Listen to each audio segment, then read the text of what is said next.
welcome to another edition, another podcast of the Saints Martini with, of course, Irish the Halo and myself, Warren the Saint. How are you today, Irish? I am in a state of flux here in the U.S., but how are you? I'm doing okay. My country, although the city I'm in, still in lockdown, but we're not going to meltdown. What is going on? Well, actually, before we even go through it, I was about to say, what is going on in America?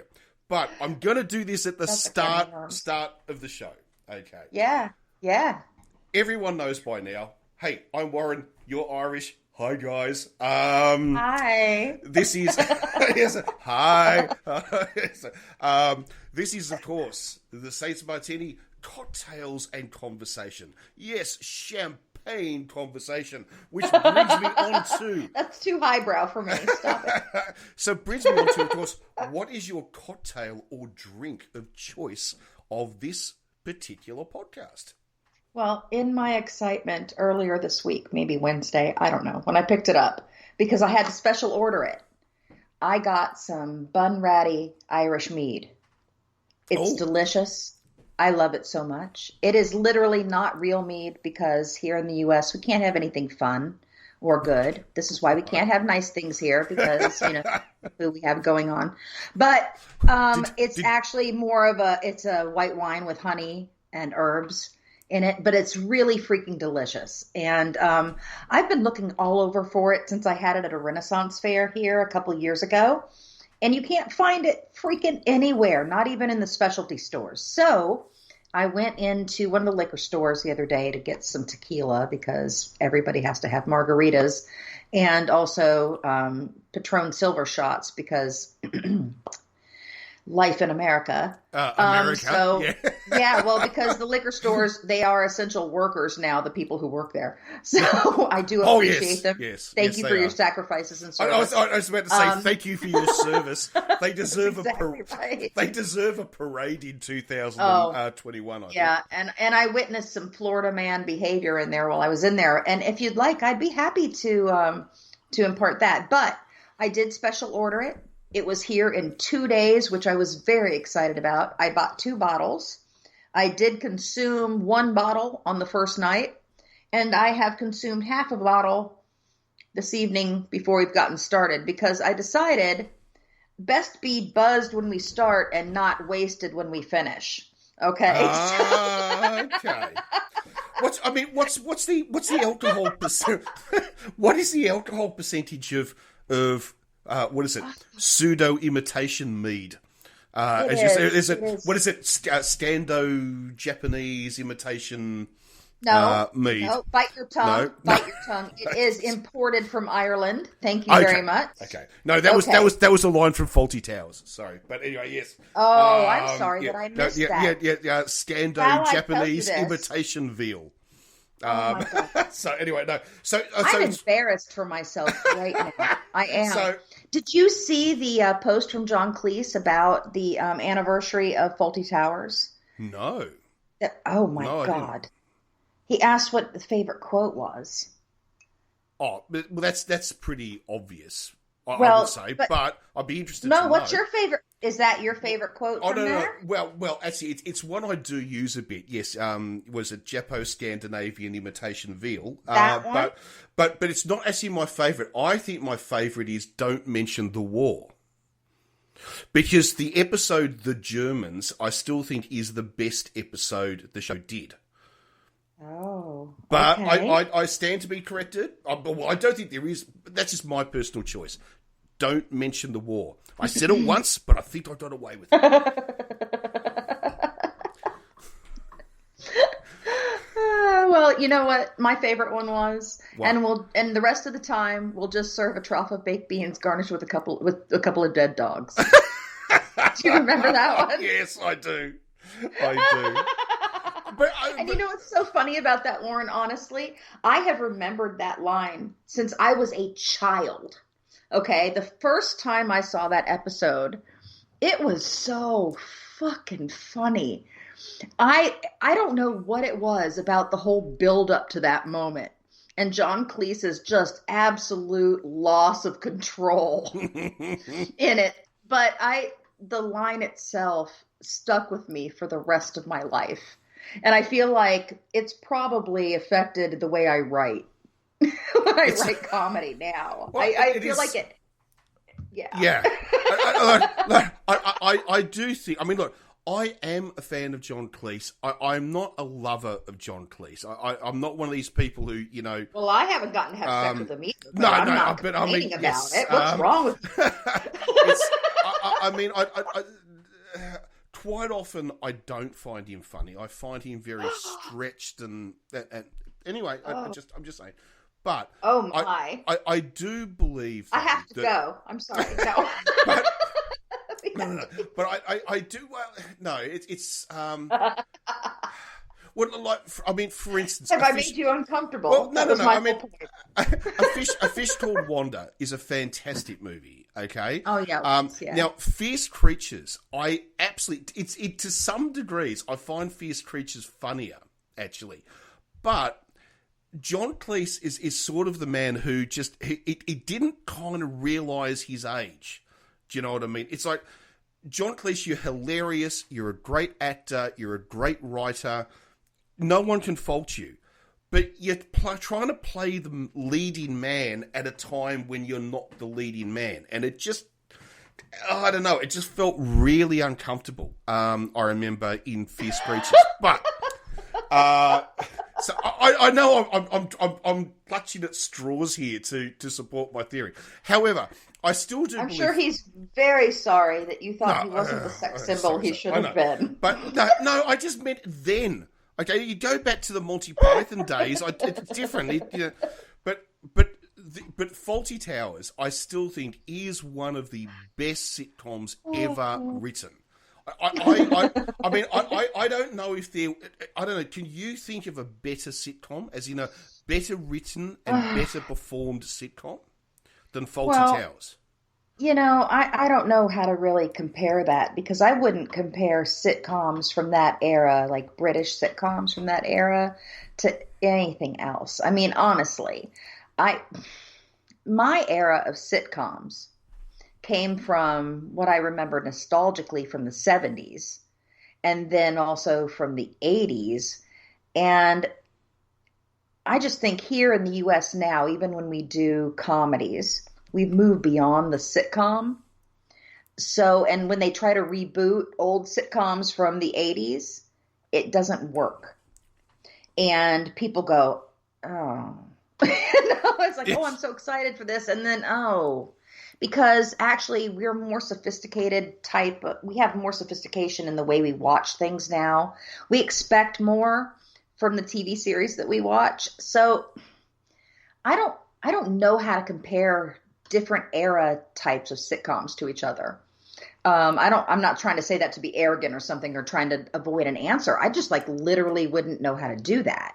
I don't really know a lot of sitcoms that are at the same time period as Fawlty Towers, especially British sitcoms at the time. Was it early 80s, late 70s, early 80s? It was 75, I believe. Oh, it was 75. 75, was it? When they premiered, yeah. And wow, I'm not exactly sure how many series, as they call it there, they did. Two, only 2 seasons. There's 13 episodes, 2 seasons. It was right at the end of Monty Python, and I think it was the same year they did Monty Python and the Holy Grail. And I'm sorry if I'm getting that wrong, because I'm trying to do it off the top of my head after having almost an entire bottle of mead. So I think, but I do know it was 75 when it came out. Yeah. Fawlty Towers premiered. And what I think is interesting, and I didn't know, is that, and oh my God, please forgive me, I cannot remember her name right now. I only remember her character name. She played Polly, the chambermaid on Fawlty Towers. Connie Booth. Thank you. Thank you. Oh my God, I'm so embarrassed. No. Well, that was his wife. Created and wrote that with him. Yeah. So they were co-creators and writers on the show, and she was also, I think people might remember her, I believe, and please tell me if I'm wrong, that she was the woman they turned into a witch, right, on Monty Python and the Holy Grail. It could have been. I'm not 100% sure on that, but I think she might have been. Possible. I'm not a witch. I'm not a witch. They dressed me up like this. That one. Actually, it could have been. He did another short film with her as well, because of course, because they were married. Well, yeah. And obviously at the time they did divorce after, but the what was I going to say? It was a Russian story tale or fairy tale, and they actually turned it into a little mini movie, which is, I think you can find it on YouTube. It's very, very interesting. A lot of people actually just said it was an excuse for John Cleese and Connie Booth to run around naked for an hour. That's exciting. It's very 70s. It's very, very 1970s, very, very 1970s. But I'm quite intrigued now, actually. Yes. So if you want to see Connie Booth and John Cleese run around naked for an hour, I've forgotten what it's called. But it's readily available. It's not hard to find. So if I just do a Google search for John Cleese naked with Connie Booth, I can. It probably will come up.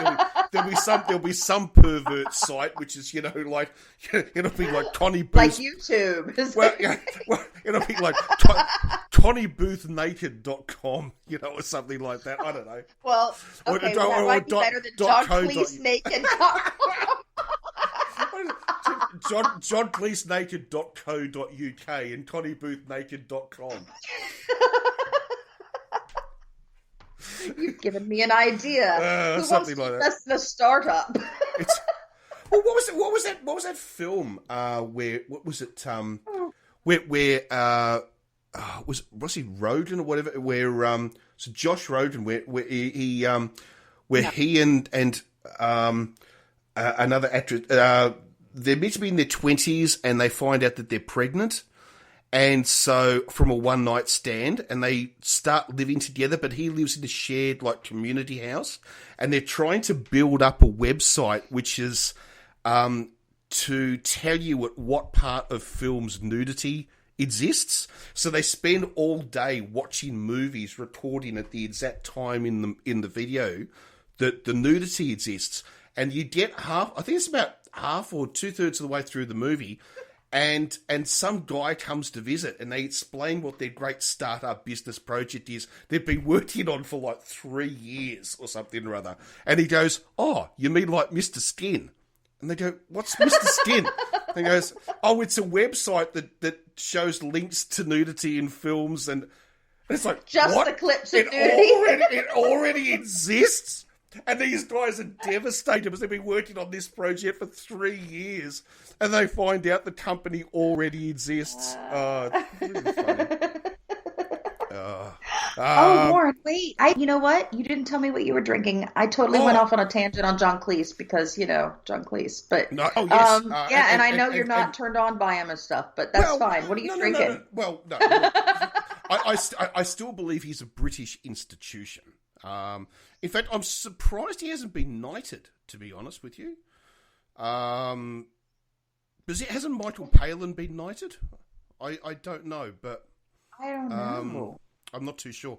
Mind you, John Cleese pretty much lives in America now, though, doesn't he? California? I'm not sure, but he's very brilliant on our American politics. I read something recently about somebody who had rejected a knighthood. Well, you could be like Michael Caine. You could reject it, and then it gets reoffered to you, and you accept it. I don't know how to respond to that. Yeah. I don't know that it was. Yeah, I'm not going to say it was John Cleese because it probably wasn't. I don't know who it was. If somebody knows who it was that rejected a knighthood, there's been a lot of people who have rejected knighthoods. And a lot of people who've accepted them that you would think, really? Because you spent your entire life complaining about the institutions of monarchy, then you accept a knighthood? Really? But they accepted it ironically, Warren. Is that what it was? Like injecting bleach. I said it sarcastically. I will get onto that. What am I drinking? What am I drinking? I said we'd Yeah, start the what are show you by drinking? doing this in 15 minutes and I haven't even said it yet. Well, I started with an espresso martini. I just thought, Oh, well, you're the Saints Martini. well, it's so an Isn't that espresso. what you dubbed it this time? The last No, time no, we no, talked, no, no, I no. think? The Saints Yeah? Martini is my own invention, which everyone hates. But Except, it was it's the one with the anchovies. with the anchovy. Excuse me. Yeah, Oh, with good the God. anchovies, the stewed anchovies into a gin martini. So it's not for everyone. It's not for everyone. It is But, not. You know what, though? I mean, is it really then a martini? Because honestly, a martini with an onion is a Gibson, not a martini. Well, most So, martinis are not therefore- martinis. Excuse me? I said most martinis are not martinis. I mean, technically, what James Bond drinks is not a martini. Vodka and vermouth with lemon peel is not truly a martini. But we call it a sweet martini, you know? A martini is very, very set. Gin, vermouth, olive. It's very Right, straightforward. So that's what I'm saying. So it's not a martini then. It's So no. what is it? Because if a martini with an onion is a Gibson, then what is a gin martini with anchovies? A saint. What is that? It's a saint. So I said, if I ever, because I scoured the internet looking for this, right? So if I ever see anyone mention a drink called the Saint that has an anchovy in it, I know it was stolen from me. And I've been on podcast to record it. It's there out there forever, so I can sue them. This is your invention then. This is your concoction, your creation. Yeah, I believe it is. I truly believe the Saint, as in the Saints Martini, the Saint is my invention. It's so like what the kind Flaming of gin Homer. do you use? Gorgeous. You mean the Flaming Mo? Oh, the Flaming Mo. What did I say? The flaming. What did I say? The Flaming. You said this Flaming Homer, which it Oh, really yeah, was. Flaming- I was oh, making okay, a yeah. joke. I was Sorry. making a joke. Sorry. Oh dear, sorry. Don't worry. It was a big martini. As in, it's a little bit like there is a classic line. There is a classic line from James Bond in what's the novel in Casino Royale, where he says, "I only have one drink before dinner, but it's always very large." So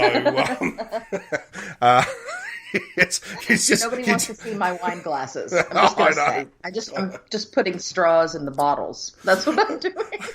I can still remember seeing Understand. I still remember an episode of the Alexi Sales show, which is from the 1980s, and which he made after the Young Ones, and I still remember he's sitting in the pub, and he's sitting there, and they're all there, everyone's there with their pints, you know, or maybe their what is it, VATs, or their gins and tonics or whatever.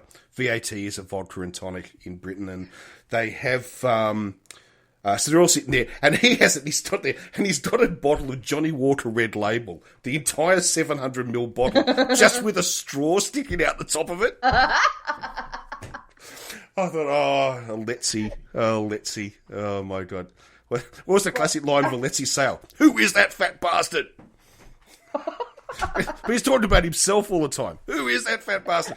I still remember, I knew a guy, and he worked in the company, and he was a big fan of the Young Ones, and from that he became quite a fan of Alexi Sale and Alexi Sale's work after the Young Ones. And Right. and he was in the office, and he was just screwing around or whatever, doodling, and he drew a picture of this great big fat guy, and it just said, "Who is that fat bastard?"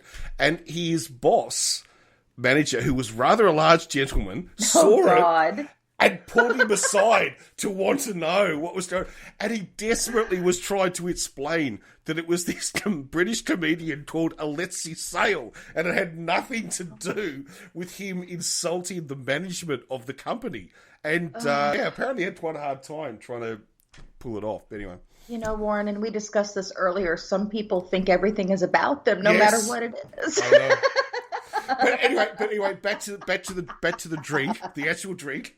Yes. minutes, and we still have... Okay, so I have opened, I've just let it blow off, as we say in Australia. In other words, you've got to let every... Very exciting. Well, you've got to let every bottle of wine fart, is basically the Australian Okay, that analogy. is less exciting. Well, we say blow off. So, Really don't. Well, in Australia, if you open a bottle of wine, you have to let it blow off. Now, I know everyone else says you've got to let it aerate. We just say blow off. So I'm drinking a 2015... I am drinking a 2015 Pinot Noir from Geelong, Victoria, in Australia. And it's... it needs to blow off a little bit more, I think, actually, to be honest with you. Let me ask you something. What is your opinion then on an Argentinian Malbec? What do you think about those? Yes, but Malbec is actually... Well, Malbec is actually a French designation. Okay, so... Malbec is a region. I don't know that much about wine. Well, hang on. Isn't Malbec is a region of Bordeaux? Is it? Because I've only ever seen Malbec from Argentina. Sorry. No. Sorry, Argentina. Sorry, sorry. Like an idiot. No. That's me. Before everyone starts writing in, No, I just don't know how to say. No. I was. Don't worry. Don't worry. That martini had really kicked in. I'm thinking of Medoc. Medoc is the reason of. But I just had that. Sorry, Medoc is a region of Bordeaux. So sorry. That's the vodka and Tia Maria talking. Basically, so even though I was being stupid, I don't look as silly now as I could have. I look stupid. No, Argentine wine, Argentinian wine. I happen to know because of kind of family contexts. Technically, they call themselves Argentine, but then again, I've heard some other Argentines call themselves Argentinian. So I don't. Well, here in America, we don't know what other people like to be called, so we just say words.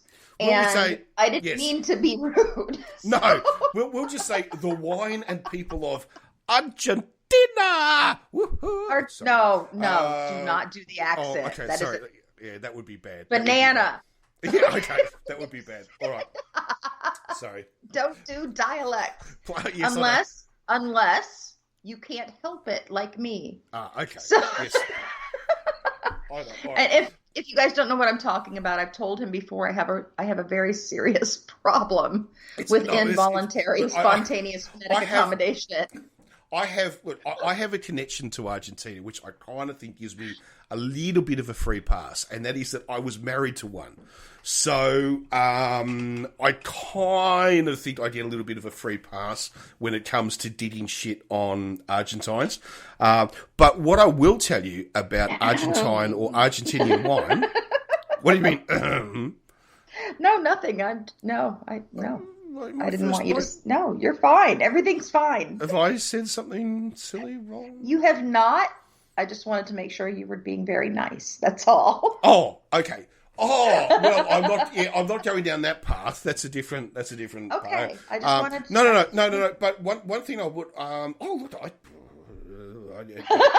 even going down the path. Anyway, breathe. One thing I will say is Argentine food and wine is magnificent. And even Chilean or Chilean wine is... The wines of the new southern world of South America are brilliant. Anyone who says, ooh, it's from Argentina or ooh, it's from Chile, you're morons. It's great. South American wine is brilliant. But here's the thing too. If you're going to buy a $5 bottle of wine, it's going to taste like a $5 bottle of wine. So... This is often the problem, that people will go and they'll buy a bottle of wine from Argentina and it costs $7.99 and then they say, oh, it's terrible. Yeah, because it costs $7.99. Yeah. Right? Try a proper bottle of Argentine wine that's worth $19. you'll I was be going to say, amazed. spend at least 20 and it'll be fine. Yeah. You know, Says the woman who bought discount boxed wine off the table. Okay, yeah, don't worry. I've done that before. Hey, I went through my poverty time when I used to drink boxed wine. We've all been What are you there. trying to say, Warren? No. I think I've said this before.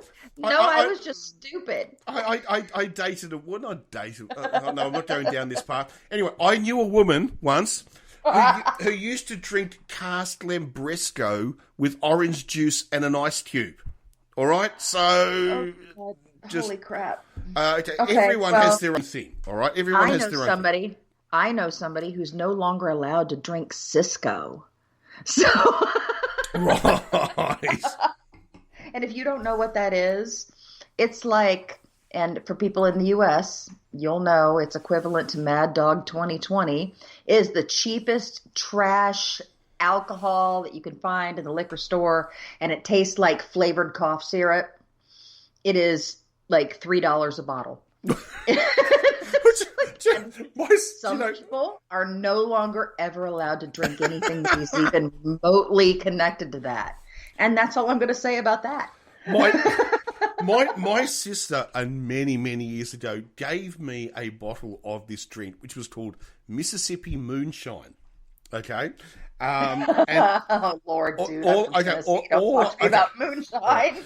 But it wasn't moonshine, though. No, all I could say is, could you imagine, it was like, about the closest I could describe was Southern Comfort, which is bad enough as it is. Yeah. How people drink that stuff is beyond me. But this was Southern Comfort, where someone had gone and added 2 pounds of extra sugar and an entire fennel plant. All right, all into it at once. And it was, I don't know how to describe it. And the only reason it got drunk, and it did get drunk, in fact, we emptied the bottle, was because it was 4 a.m. on a Sunday morning one night, where it was the only alcohol left in the house after a very, very long night. Mississippi Moonshine gone. Anyway, dude, listen. Let me tell you something. I went to high school in Goodlettsville, Tennessee, and I say Goodlettsville because I live in Florida now, but we pronounce it there Goodlettsville. Okay, Tennessee, and there was something that there was at the parties in high school, which I only ever went to one of, and I thought, what the fuck am I doing here? Something that they would drink called PGA punch, pure grain alcohol. Oh, God. With punch. Okay, with like fruit punch in it. Right. Okay. Combine that with the fact that you could also get, and which was basically the same thing, but moonshine literally in a jar. People passing around. I'm just going to say to you that as a teenage girl, you should never go to parties where they're offering moonshine or pure grain alcohol punch. Thank God I was too terrified to stay. That's all I'm going to say about that. I was like, what am I doing here? Oh my God, get me out of here. I'm the kind of girl who would spend 5 hours a night finishing a novel in my bedroom, and the sun would be coming up because I couldn't put the book down. Okay. So it was really hard for me to get to go out to a party. And then we lived in a place where they were like, here, drink this. Oh dear God, what the fuck? Just like, what is this? Oh, dearie me. Yes. Is this the sort of party where people sort of, I don't know, at midnight all turn and look at each other and go, let's go outside and go cow tipping? Okay, look, that's rude.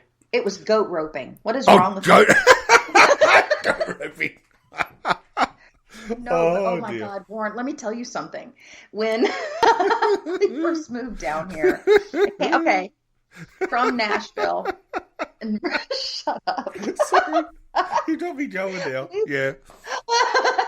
We came down, I went to MTSU in Murfreesboro, Tennessee, which is just a little bit outside of Nashville, Tennessee, for college. And I got an opportunity to start working in the film and TV industry. So I left about halfway through my degree time, so I never finished it. But some of my friends came down with me, and we came from Nashville, and we're down here in Florida. And in the area where my parents lived at the time, and it was my stepdad and my mom, it was a lot of cow pastures out here. It was a rural area right outside of Orlando. And the area was owned by the Mormon church.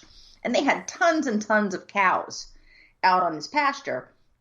Different pastures through there, they were like growing sod, I think they said they were doing. Well, there was a tree out in the middle of one of these pastures that looked like just like a gigantic bonsai tree, like what you would imagine and what you've seen, like tiny little bonsai trees looking like this perfect, warped, beautiful structure of a tree.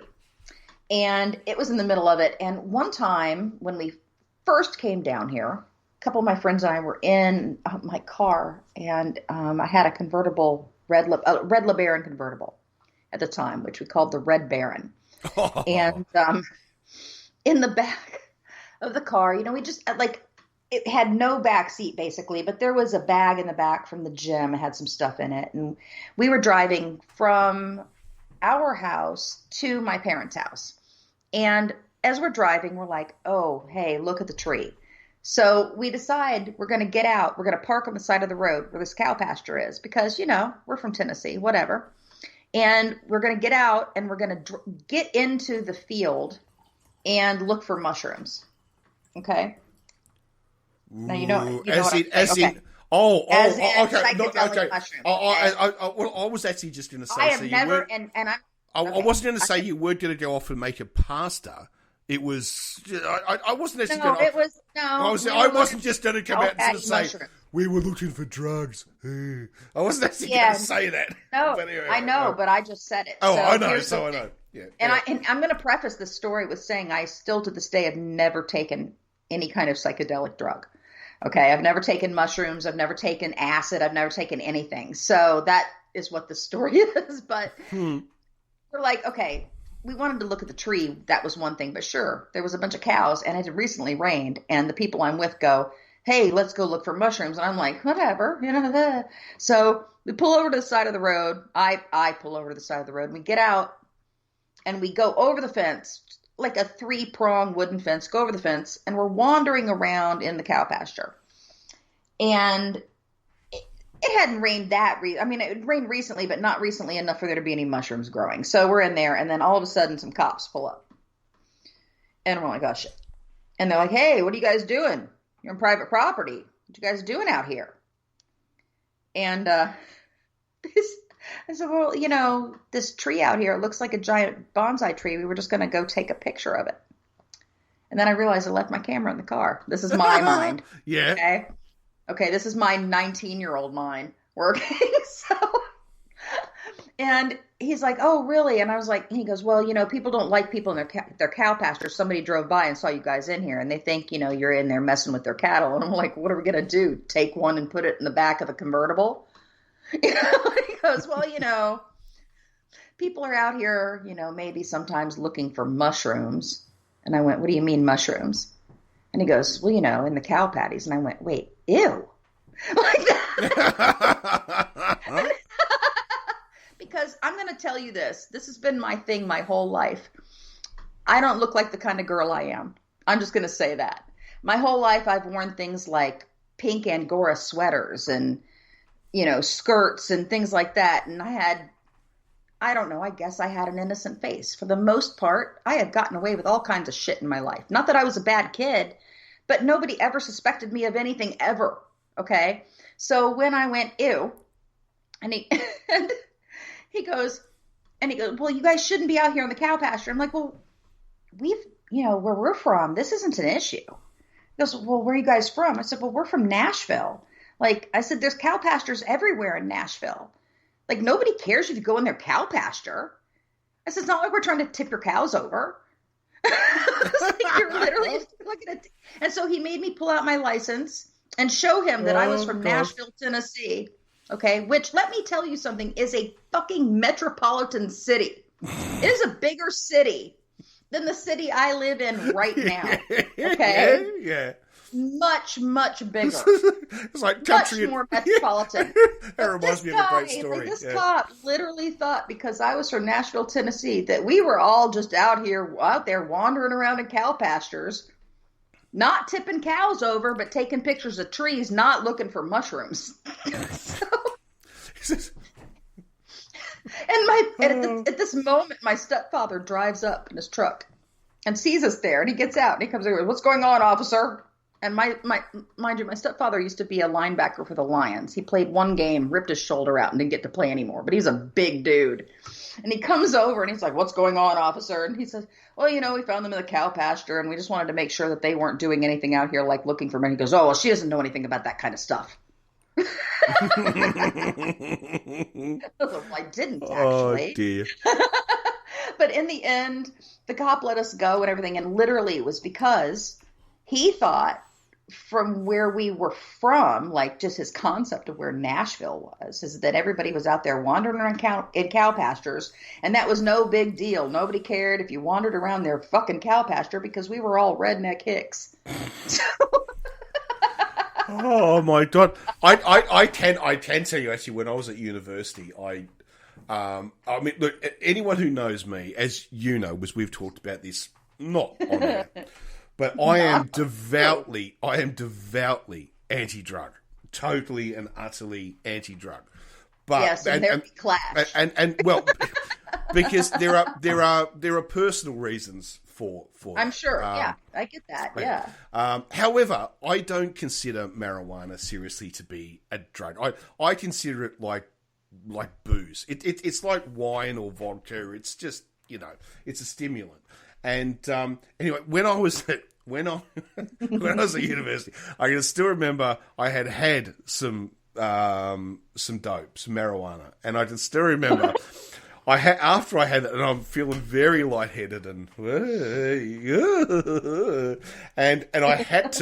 couldn't leave the campus until I had asked the tutor for an extension on a project, and I walked into her office and I asked for it, and she, as they always do, they always give you an extension. And anyway, so she gave the extension. What teachers are these? This is a university, right? And then I literally lunged at her and sort of went, "I love you," with my arms out. Oh my God! And she quite literally fell back in her armchair, sort of going, "Wah!" like screaming like this. Warren. And it's like, yes, don't ever go into a meeting. Just now, in saying this, I was like about 19 years old or whatever. I mean, so give me a break. I just want to ask you: are you sure that was weed? Because that sounds different. No, it really was. I don't know. Yeah. Anyway. Either that, or it was just an idiotic Warrenism. I'm not too sure. But anyway, so let's see, 38 minutes, and that was what we're drinking. No, That's how much we digress on about socialism. Social classism. No, that's wrong. Socialism. No, not socialism. No, that was also some shit about people thinking that people from Tennessee were rednecks. Oh yes. But it's interesting what you say, that Nashville is a city, it's not a country town. Because, God, not at all. They definitely internationally push themselves that they're a small country town. Now, mind you, in saying that, does everybody still drive a pickup truck, wear cowboy boots, and a 10-gallon hat? Okay, that's just gross.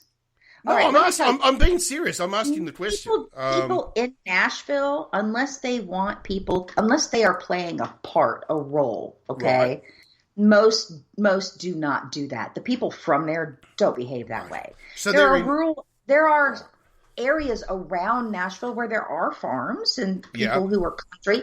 And honestly, some of the people within the town feel like they're very country types of people, but they're not, sporting around their boots and saying yeehaw and howdy and all that stuff. I will tell you that, and it's changed a lot since I've been there. It's actually gotten more metropolitan since I've left and come to Orlando. Every time I go back there, I'm just shocked. And more people are moving there all the time. I think from my friends I've heard Nashville's full. Stop coming there. So because Right. it's making the prices for all the real estate go up. Um, and I will say though that there's a ton of women moving there. I think they're outnumbering men, like young women are outnumbering young men right now, like 4-1, Good because all the God. girls are moving there to try to meet some kind of country music stars, or they're trying to Oh. be a country music star. Oh, So, okay. but the city itself is brilliant, and there is a lot of culture there. And you wouldn't expect it. There's all kinds of music there. Country music is the thing that it's been known for decades, and of course it's still a huge country music hub, but there is so much more amazing music coming out of Nashville. You literally just wouldn't believe it unless you actually went down there and or like took the time to find it. Yeah. It's shocking. The art scene is getting bigger and bigger. I mean, it's really a different kind of city than most people would ever expect, and I miss it in a lot of ways. Now, that being said, the city of Nashville is one thing.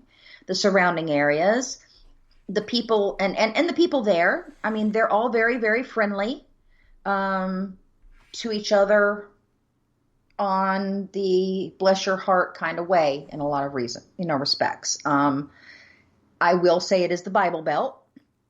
There are a ton of evangelical Christians there.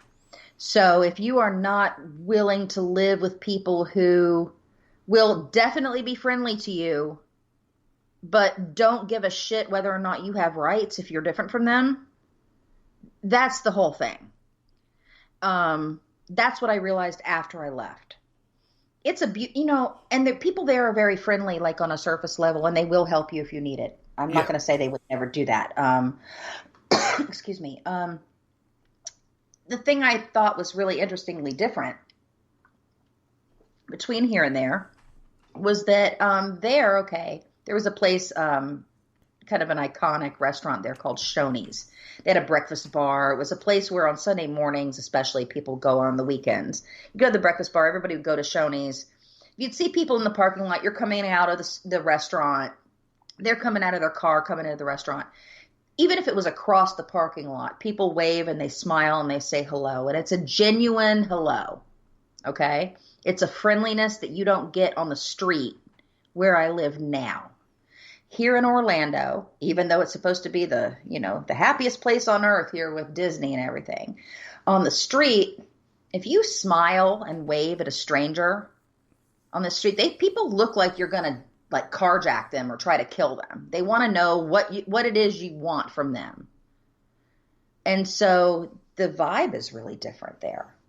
Okay. So I appreciate that there a lot. Like, I appreciate the fact that it's genuinely, like, people are genuinely friendly on at least a surface level in a way they're not here. Interesting. But they still want to take your rights. And they don't give a shit. Right. Okay. Well, yeah. And it's not that I don't love the people there. I do. And sometimes I'm really sorry that we didn't raise our kid there.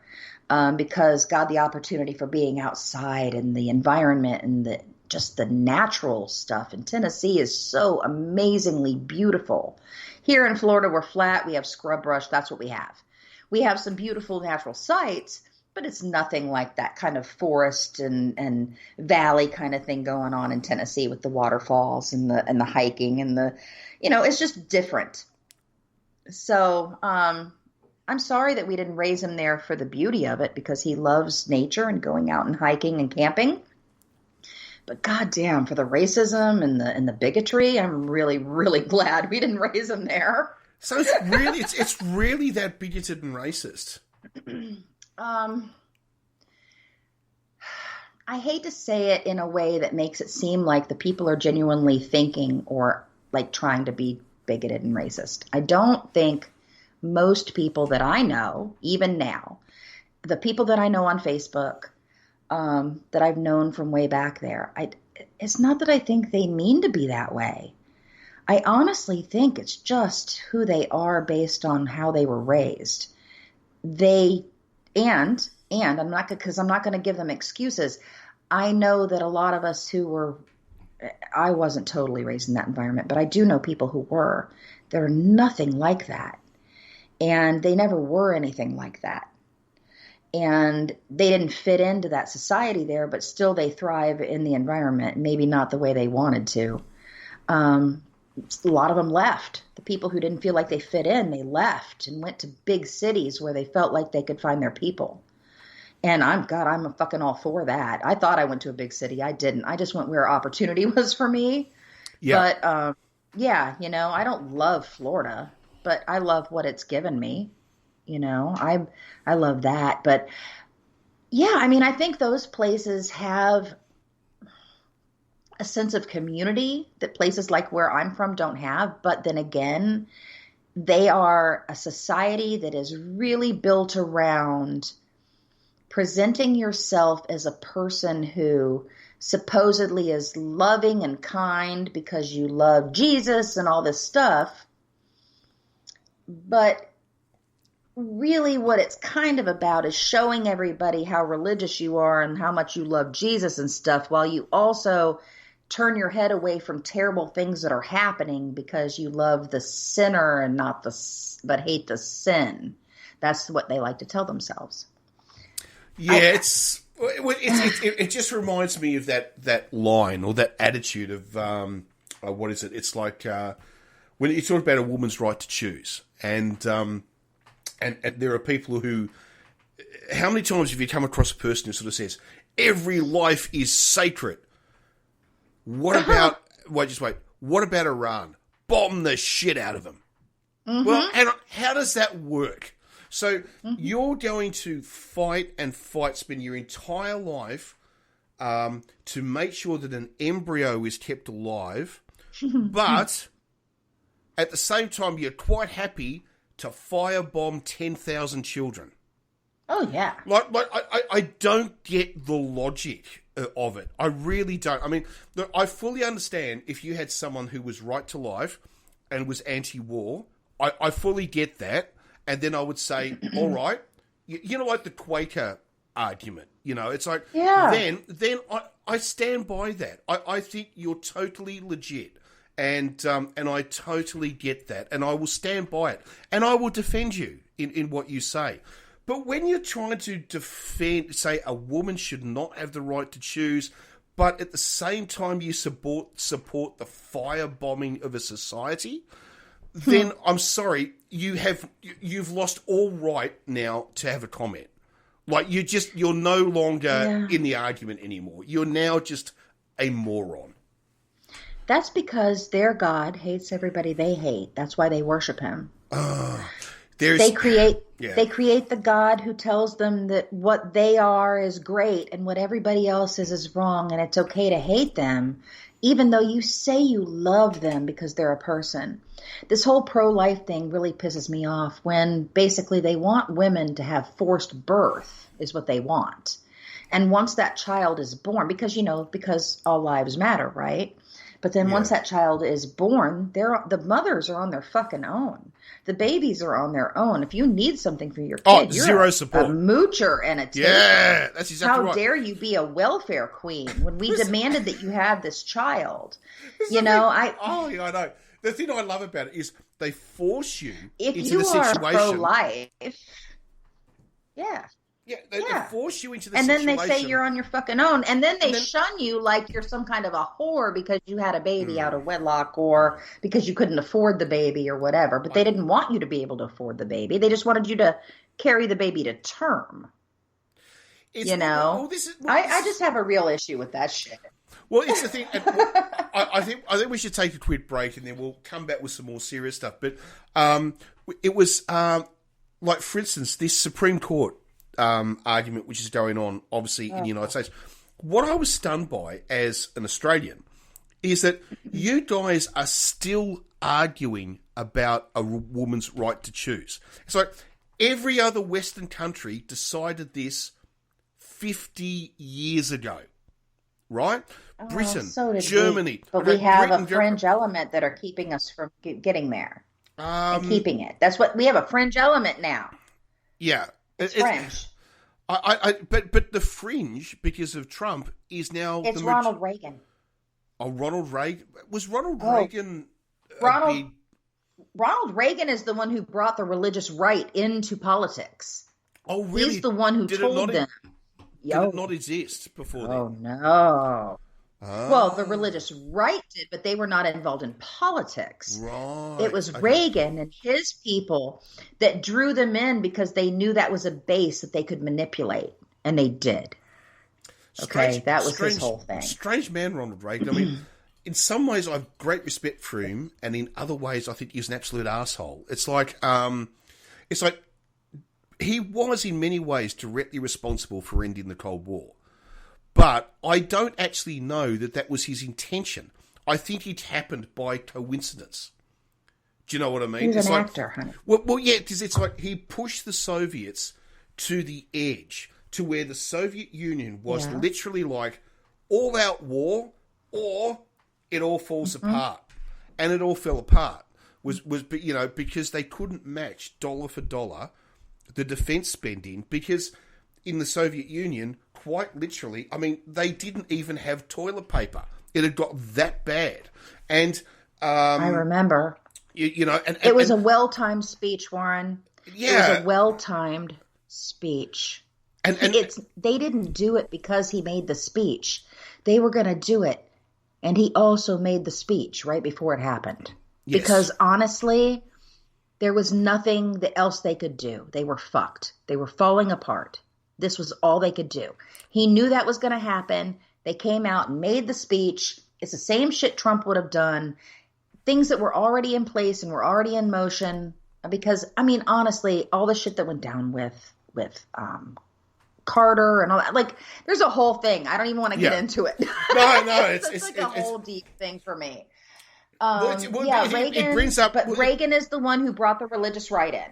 So, fascinating. Yeah, he is actually, besides probably Trump.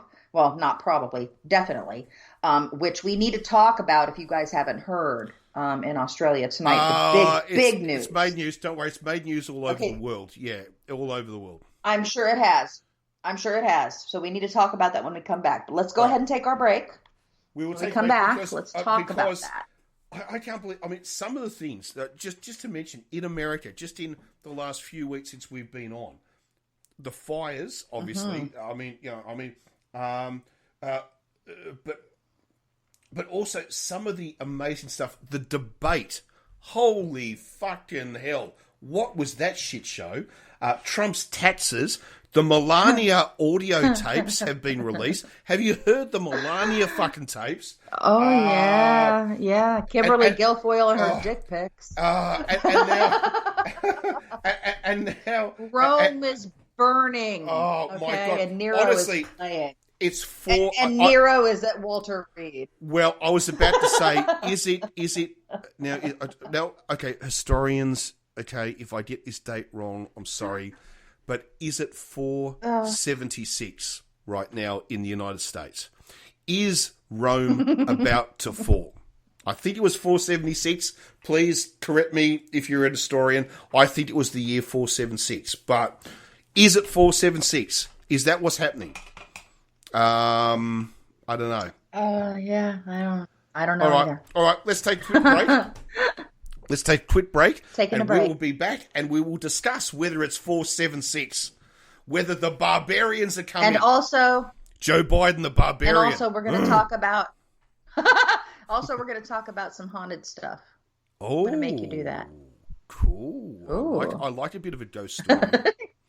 Cool. Excellent. Right on. Oh, no, I do. Look, I don't believe in it, but I love the stories. I think they're fascinating. No. I'm deadly serious. I've seen some. What is that? What is that line from the original Ghostbusters? I have seen stuff that would turn your shit white. I love that movie. Oh God. Anyway, all right. We will be right back.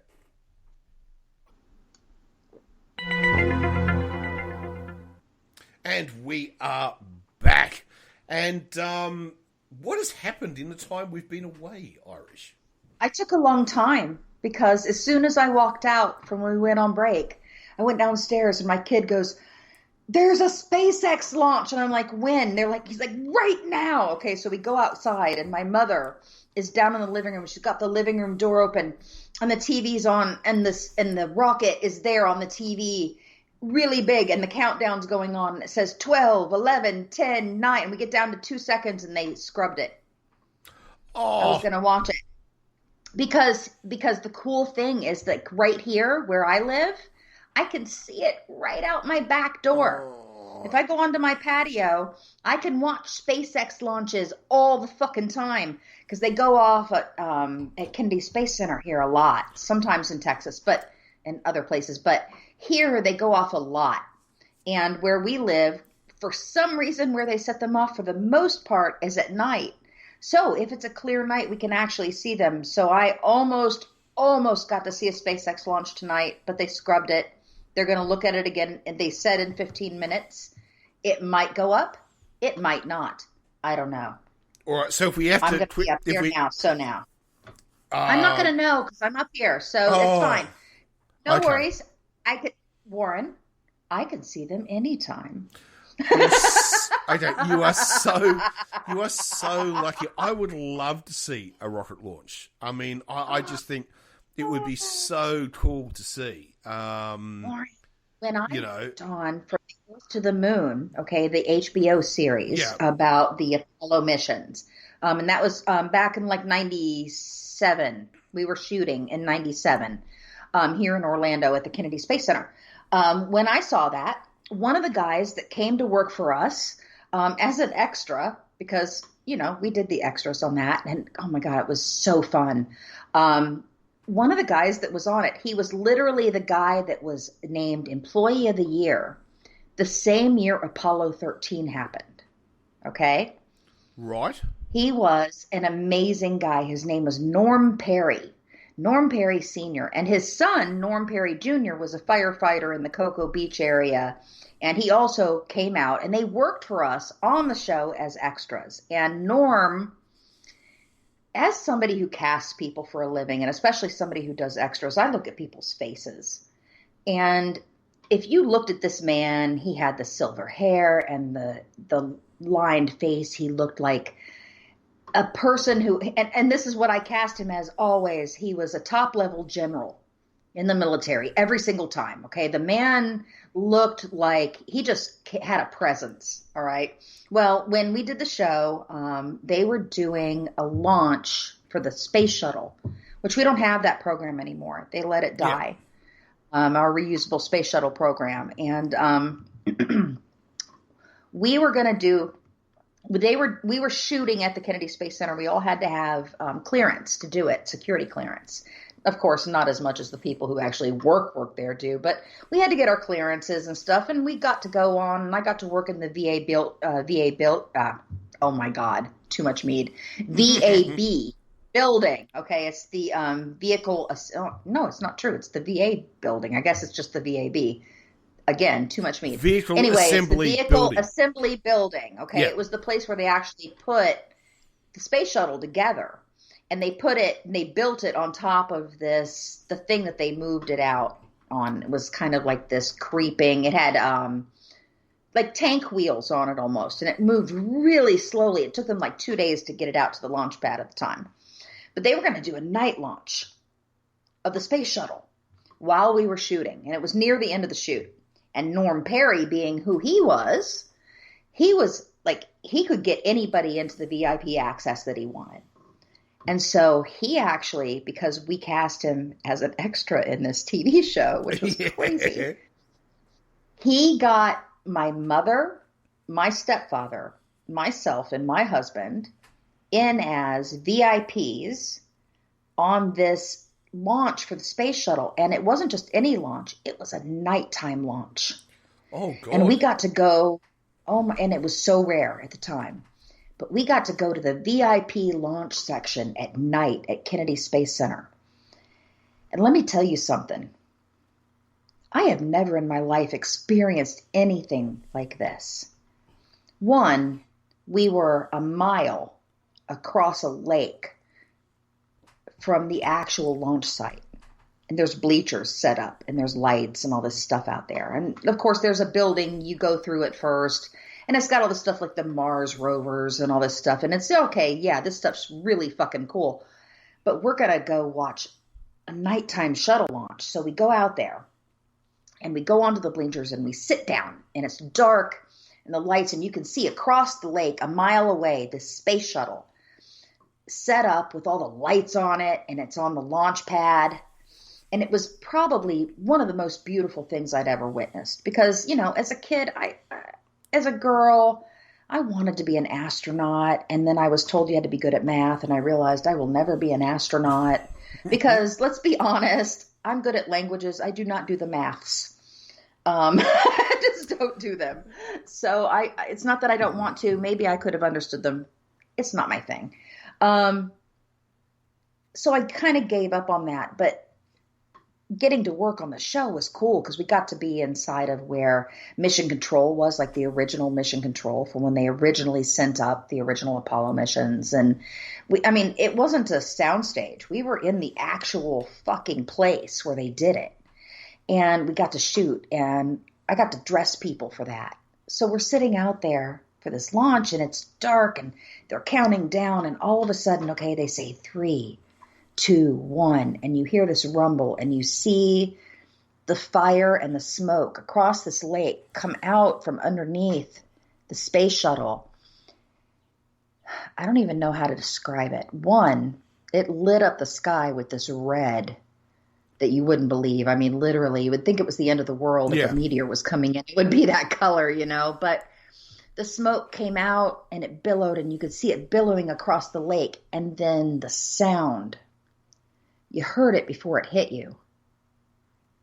It was this deep, penetrating rumble, like the most power I have literally ever felt in my life. And it rumbled through the very core of my entire being. It hit us like a wave, like literally it was a sound wave from across the lake. And this thing started to lift off, and it just lit the whole sky and the rumble, and it was like all encompassing for those moments that it went up. And it was probably one of the most fucking amazing experiences I have ever had. And it took us 7 hours to get home. Yeah. Because everybody was there, and it wasn't just us getting out of Kennedy Space Center after it was over. It was everybody that had been lined up on A1A. And if people don't know, the east coast of Florida has like one major highway, runs up and down parallel along the side. And it's very, very difficult to get out of those areas. So when something like a launch happens, everybody is out there parked on the sides of the roads and the medians. It's kind of an amazing event. And it was more so back when we had the shuttles. But now we have SpaceX. And regardless of what I think of Elon Musk as a person, God damn, I love to see this shit. Well, I love to see science in action. I love to see it. It's amazing. Well, look, he's a prick. He's an arsehole. All right. I mean, just say it as it is. However, However, what he's doing is amazing. I agree. So I hate to say that though, because that same analogy is what Trump supporters say to support him. So but okay, yeah, but Elon Musk isn't taking children from their parents and destroying this is very true. 200,000 people aren't dead because of Elon Musk. Although I think if Elon Musk could still happen. If Elon Musk was president, I think it would be happening, but because I think he is an arsehole. I really do. But he can't be president, thank God. But that's true. I know he can't. But the it's like Schwarzenegger. You know, people say, well, he can't. Okay, so but which is also but I can tell you right now, I would take him a million fucking times over before have Donald Trump for another minute. See, Schwarzenegger, I like, because Schwarzenegger represents... Now, I can't speak on how he was as an actual governor in California. I didn't live in California at that period of time. I can't speak to it. But what I see of Schwarzenegger now that I like, the thing about him that I just think is, I don't know, as a Westerner, you know what I mean, a Western person that I like so much, is that he believes in conservative values of business and economics, allowing companies to make money. However, there must be limitations because the environment and the social responsibility of things like healthcare and all of this must be taken into account. Now, to me, that's the ideal politician. That Arnold Schwarzenegger, to me, is, to some ways, very Australian. He's that social democratic ideology where it's the free market economy must reign. However, we must put restrictions on the banks and on the mines and on all of this. We must give free healthcare. We must give free education. We must do all of this stuff. But you must be at the same time allowed to become a millionaire if you have the nous to do it. Right. Am I wrong? Have I misjudged Arnie, or is that who he is? I'm going to say to you that I'm not going to even try to pretend that I know who he is. Right. I don't know enough about him. I've never lived in California. I've spent maybe a total of 10 days there in my conscious life. I lived there at 18 months old. I know that for a little bit. That's some stuff I wanted to tell you about too, because we talked about my dad being in the military there at the Language Institute. So I have some other stuff to add to the stuff I told you. But in regards to Arnold Schwarzenegger, here's the thing. I don't know. I never thought he was, super offensive or anything. I don't know what his policies are on a lot of things. I do know that he doesn't like Trump, and for that, I'm grateful, and I appreciate the shit he said against him.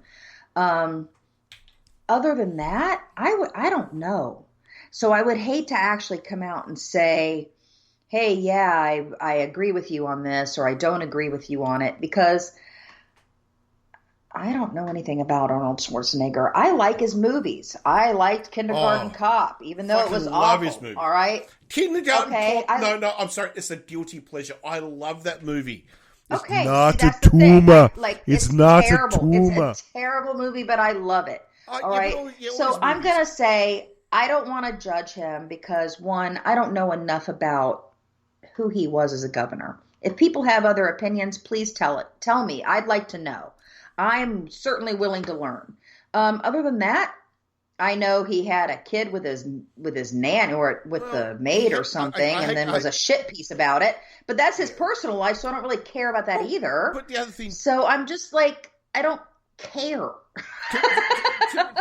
Can I just say about Arnie, and I know I'm suddenly defensive about him, and I don't know why. That's really kind of weird. Maybe it's because I have the Arnie watch. Is it your white male privilege, Warren? White male privilege is what's going on. And that's exactly Is it your Austrian white male privilege? My Austrian. Well, yes, I am Germanic. I'm 50% German. So yes, it's Swiss though. Swiss German, as my mother keeps telling me. German. Yes. No, Mum. Swiss. German. Oh, German. Okay. Mum. All right. Anyway, yeah. I'm not even.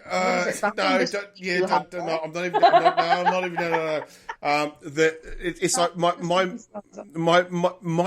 Yeah. Anyway, no, I know.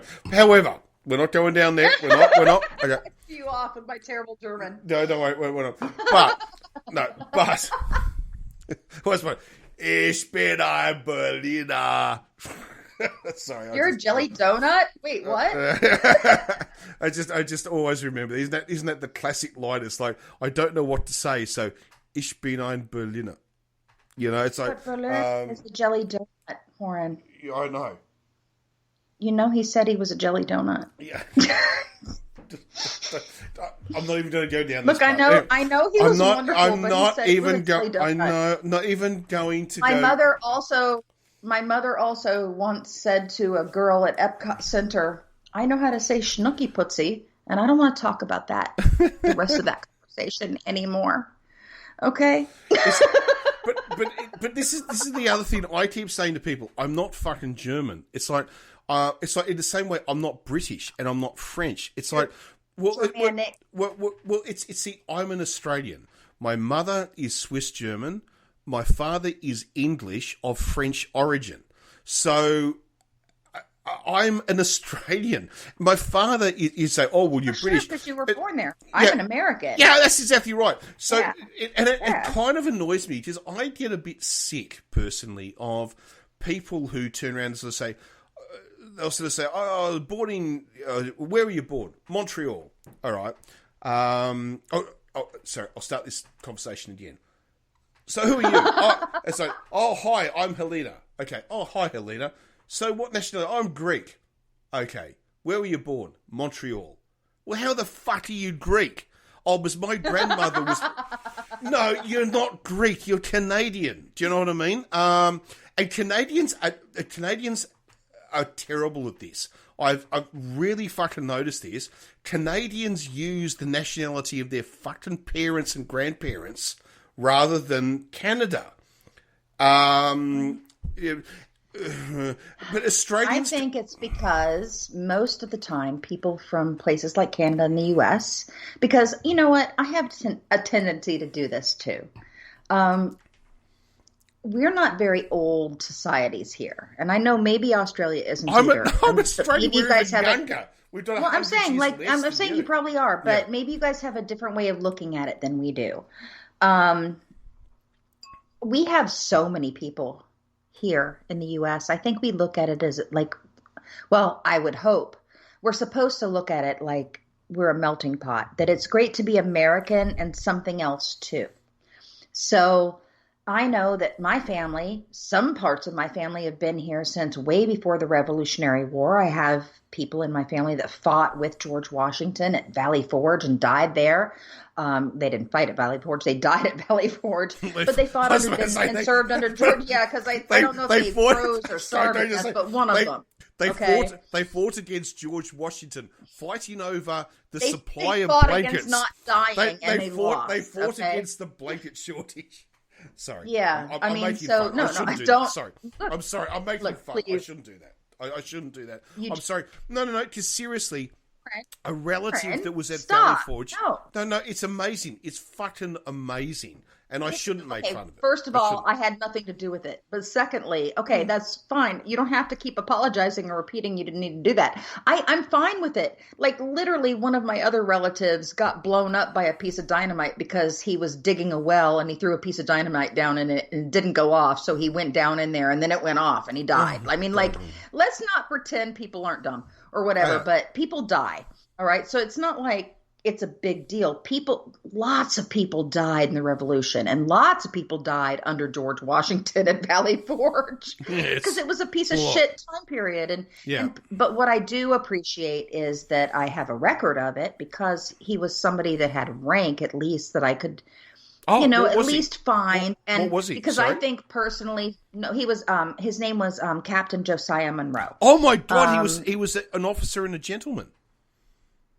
Well, he was an officer. I don't know what kind of gentleman. Well, okay. Well, automatically. Okay, so he was an officer. Automatically, my grandfather is a testimony to this. I think I've told the story before about how he got a commission in the Australian Army in the Second World War, and it's a gentleman. And I know everyone says, how can you have a grandfather in the Australian Army when your mother is Swiss? It's a fucking complicated story, all right? So don't... You should write it down because it would probably be actually fucking fascinating. I love history. I love the average person's history. That's what I love. I can still remember. Do you know, my mother still has a copy... this is a little bit... My daughter has... kind of wanted to get hold of this because she thinks it's historically very important. My parents still have, as in my mother, it still exists, a copy of Mein Kampf, an original issue, which they picked up in Germany before the war, right? Holy shit! Wow. Because they were, even though they'd immigrated, they were still traveling backwards and forwards, right? And so this is why it's all very weird. My mother's side of the family fighting the Germans, even though they were the Germans themselves. It's absolutely fascinating. And my daughter really wants to get her hands on it because she's not offended by it. She thinks it's a piece of history. And, like, for instance, She says burning a copy of that book is as bad as burning, as what that book said to burn. Do you know what I mean? It's historically I agree important. with that. I absolutely agree with that. But I have a terrible fetish for antiquarian books regardless. We still have it. This thing was published in like 1935 or something or other, right? And I still remember my mother actually telling me about the stories of her mother, my grandmother, being terrified of the fact that her passport during the Second World War had all these German stamps all over it. It was one of the reasons, I think I've said this before actually on the podcast, I may have, I may not have, I don't know, probably too drunk, but one of the reasons why my grandfather held back from going to war for so long, because how do you leave a fucking German wife with kids by themselves in a country which is at war with Germany? Do you know what I mean? Right, so he's away. Right. Now, anyway, I'm not going down all of that. I think in a previous podcast I've talked about it, so I'm not going to go. I'm not sure, but down. Still, I mean, that's actually super fucking fascinating. You know, I mean, I think we have people in our families and things that are histories that we want to remember. We want to honor, but we don't we don't also, like, we want to honor their memory, but we don't necessarily always want to honor the things they did. Like, I had my relative that was a captain in, the Continental Army there, but I also had a relative that died. And as far as I know, and I may have mentioned this before, as far as I know, this is the only relative I have that I found any record of that had fought in the for the Confederacy during the Civil War here. I had an uncle-ish, he was an uncle, but like way back, who fought for the Confederacy. But I was actually super kind of, and I'm sorry, I don't mean to be awful, but I was actually happy to find out that he had died in battle at the Stones River battlefield in Murfreesboro, Tennessee, which is the exact same place where I went to college, which was interesting. Wow. I love genealogy. I mean, I can tell you right now, as I go through and find records of things and of people that were there before me, and I find their stories, and even if I can't figure out their stories, sometimes there's like certain people I find and I can't find more info about them, and I'm just like compelled to keep looking for more info about this particular person. Like, I don't really know what that's about, but I'm fascinated by why I'm driven to find this info about these people. And I've been able to find so much information about several of my lines. And one of them I told you before was the one line I had traced way back to like 373 AD, where I found that I was related to the king of what used to be where Ireland and Scotland are now. They were one country at the time, and it was called Dalriada. And I was related, and I am directly related to, and I can't remember exactly how many back, like far back, he's my great-grandfather back, like 37 or 53 generations. Yeah. I don't know. Yeah, a bit more it's something ridiculous, like at 373, I think. 373, wow. He's the king of Dalriada.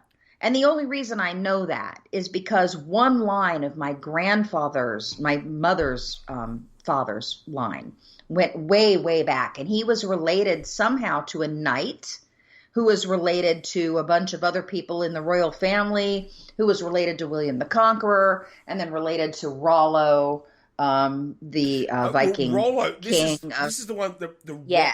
Because I don't think a lot of people quite understand how important Rollo was. Now, I know he was a hunky fucking actor in the TV series Vikings, but I've never seen Vikings. I've never watched it. Okay, yeah. I can't. I thought it was a documentary. Well, I hate to say this, but you're gonna start thinking about incest as soon as you see it, because he is fucking hot. He is so. I'm straight, and I'm telling you, he's hot. Okay, so right. Nobody is 0 and 100% straight. Okay. I'm sorry. I know. But the actor, I've forgotten the name of the actor who plays Rollo. Is just like, wow. Is he the guy with the mohawk and he's like blonde? Is he the guy? No. That's the Australian guy. One? No, that's the Australian guy. All right. That's the Australian guy. I think this guy's.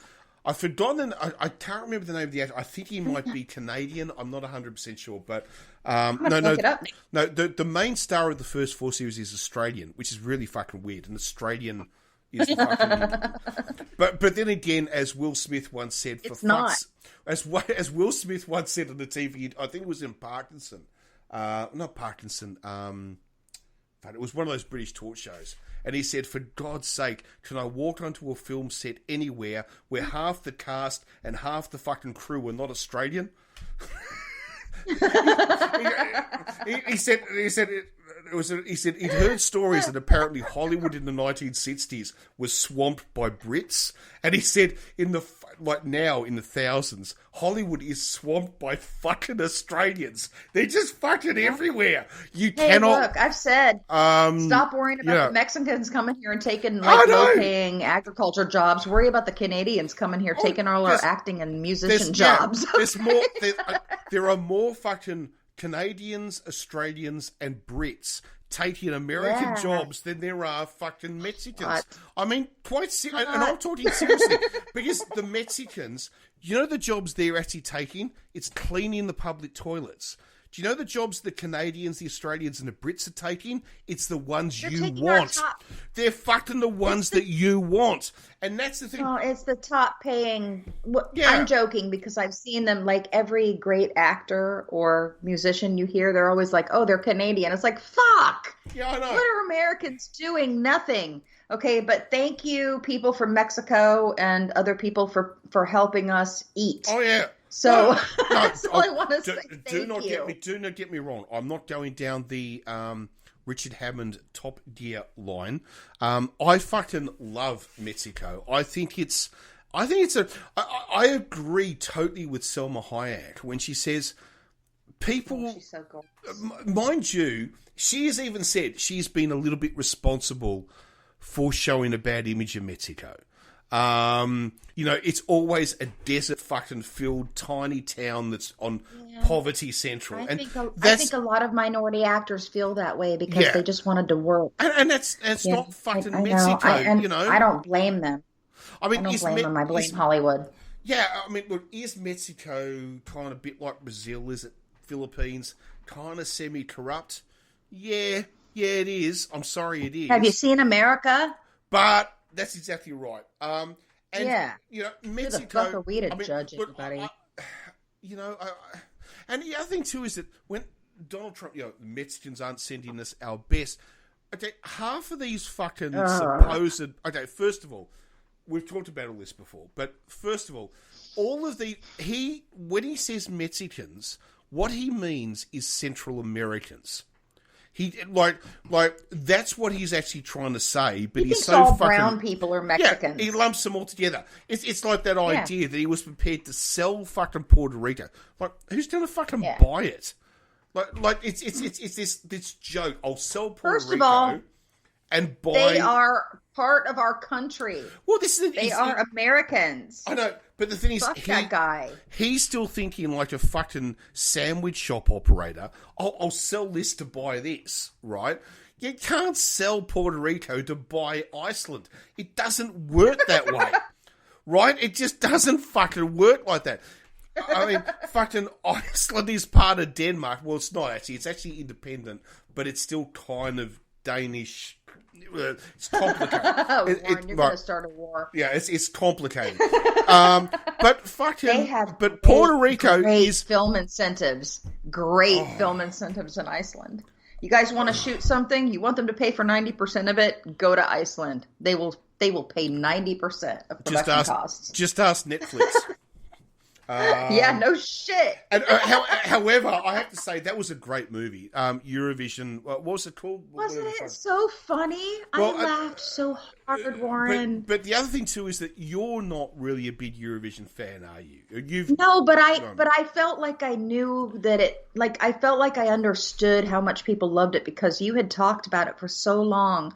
You get so excited about Eurovision, and I thought, I feel this. To us. Well, I'm Australian. Eurovision's a big deal to us because Australia, yes, I know we're not in Europe, but we're part of Eurovision. Okay, but you guys finally got to be part of Eurovision. It was a big fucking deal, and it's very important to us.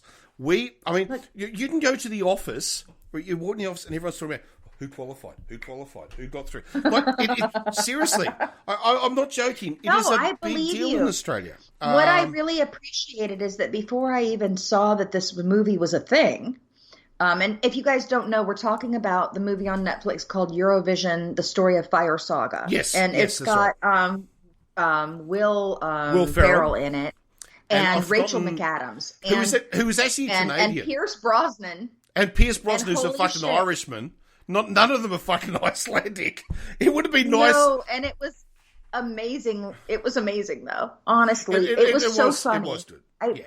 Look, here's the thing. I'm not, I don't think I'm a huge Will Ferrell fan. I've never felt like, oh my God, Will Ferrell movies. And look, when Elf is on, okay, sure, I'll watch it if it's on around holiday times because, yeah, it's fucking funny. And sure, I've seen Stepdad, and I don't hate him or anything. He was funny on Saturday Night Live. But honestly, this movie, maybe because of how much you told me how much you loved Eurovision. And before I told you, when I saw it, you said to me, they had people from actually favorites from Eurovision in it. So even though it was a silly movie, the way they presented Eurovision was real. And I thought, okay, I have to watch this. So we watched it. I just laughed out loud so hard. Okay. But also, one, not just because of the Eurovision stuff, the music was great. I really enjoyed it. I can't get Lion of Love out of my fucking head. I can't explain this. I can't explain this enough. The songs were very representative of Eurovision. Okay. Very. Yeah. I remember. Oh, no, go on. Sorry. No. I was just going to say I actually Shazammed the whole finishing song where she hit the soul note at the end. And I'm not trying to give spoilers. The end song, I actually Shazammed it and downloaded it on my Apple Music. I'm not joking. I thought it was it's not her singing. I know it's not her. Of course. Yeah. Of course it's not. But the woman who sings it, it was honestly just a beautiful song. And it was something that made me... it got stuck in my head. And Lion of Love, hilariously. But also I appreciated a lot of the people that were in it and the music that they did. And the people you said were from Eurovision. I could tell who they were in the scene with the party. God, they were amazing, great singers. Well, and I thought this is really fucking cool, and we should watch this here. We should have this in America. Well, it was, I believe, it was broadcast once in America. I believe only once, and no one wanted. I did, but there are great lines in that movie where, for instance, he's in the. I love too because they're meant to be in Britain, right? Which is very interesting. The country they chose to host it was Britain, which was interesting. But I think that probably had a lot to do with where it was filmed and all the rest of it. But when they're in the Mini, right? They're in the fucking Mini Cooper, and they're driving around. Yeah, oh my God, that was so funny. And I used to own one of those. Actually, they're a fucking cool car. And it had the British flag on it because if it didn't, it was worthless. Well, no, my Mini Cooper was red, okay, with black wheels. Low profile racing wheels. It had white bonnet stripes on it. It had a checkered roof, a red and white checkered roof, and the wing mirrors were Union Jacks. Okay, we can be friends now. It was a really fucking nice car. I'm It was sorry, I a didn't mean to interrupt you to describe your car to me. it was Go ahead. it was a really nice car. I'm an Alfa driver now. I'm on my second Alfa Romeo now. But anyway, so we're no, but when they're in the car and they're driving, and one of the girls goes, "Eurovision, is that like The Voice?" And, no, it's not but the thing but I think that line actually was brilliant because I have heard so many Americans say Eurovision, is that like The Voice, or is that like X Factor, or is that like Americans don't know what fucking Eurovision is. They just don't get it. And in fact, I've even heard Will Ferrell I don't know if Will Ferrell's wife is Swedish. Okay, and so Yeah. and I've actually heard him interviewed where he's actually said when they've been he's actually been in Sweden when Eurovision was on, and he said he was stunned how the whole family got together to hold a Eurovision, and he said, here I am, right. Will Ferrell, world movie star, sitting in this tiny living room with 20 people packed together, right? A living room that actually only fits 7, but it's got 30 or something in it, right? You know, because we're in the middle of Stockholm, and it's like, and we're watching fucking Eurovision, and he goes, and he said that was kind of like the turning point. That's where he said, "There's something in this, like." For America, yeah. Right? There's something, and a lot of people may not realize, especially for our American listeners, after the Olympic Games, as in the summer Olympic Games, do you know what is the number 2 watched television event in the world? The British Baking Show. Close. I think that's number 4. Bake Off UK. I don't promise to be in the future. Sorry. It's fucking you. Eurovision outrates the Winter Olympics. All right? It is a big deal. It is a big deal. And, yeah. I'm not going to apologise for my love of Eurovision. I'm an Australian. I'm allowed to love it. And do you know, our second year in it... Never apologise for what you love. Australia came second and missed out by 8 fucking points. 8. It was 8 or 9. Whatever the fuck it was. It was so close. We were so close. Oh. Anyway. Aw, maybe next year, honey. We are not even in it. So. No. Don't worry. I have seen... Okay. It didn't happen this year, obviously. It was cancelled. Yeah, it would be. Yeah. We had Australia decide, so our at who is going, and it's been announced by SBS, which is the Special Broadcasting Service, who is the television network that runs Eurovision in Australia. They have the rights, and they said, we're going to send the 2020 winner to 2021 because we think that's fair. Now, I agree. I think that's fair. However... It's the most shit-acted shit song you have ever seen in your life. It's terrible. We're going to come fucking second last. We're going to do a Germany in 2019. It is going to be horrible. With fucking sisters. Germany and sisters. Jesus Christ, just look it up. A white girl and a black girl claiming to be sisters singing a song. Okay, wait, from Australia or from the UK? Because honestly, no, from Germany. From Germany. Okay, look, I'm not going to say they're not sisters because here's the thing. No, they're not. They were hired. They were hired. They're not sisters. They never. Are you sure? No, they never met each other until they came together to record the song. How do you know that? Because I've heard both of them interviewed. Oh, because they said it? Yeah. Yeah, they're not related at all. Sisters. Then why would they say they were sisters? That's so stupid. No, if we're going to tell people they're not, they're sisters. Wait. They're sisters emotionally. Emotionally, they're sisters. Whoa. Oh shit. No, they're not. No, okay. They're not. No. And even Germany turned around and said, "What the fuck?" And this all came about because the way German selection works is that. Certain business operations are allowed to interfere in the choosing. So the German public chooses who goes, but it can be overridden by the fucking corporation. And it's much the same as Australia. Australia is the same. In fact, Australia and Germany are so similar in the way we run. Well, maybe it's because we're actually blood brothers in Eurovision. Because I don't know if many people know that if Australia wins, it goes to Germany.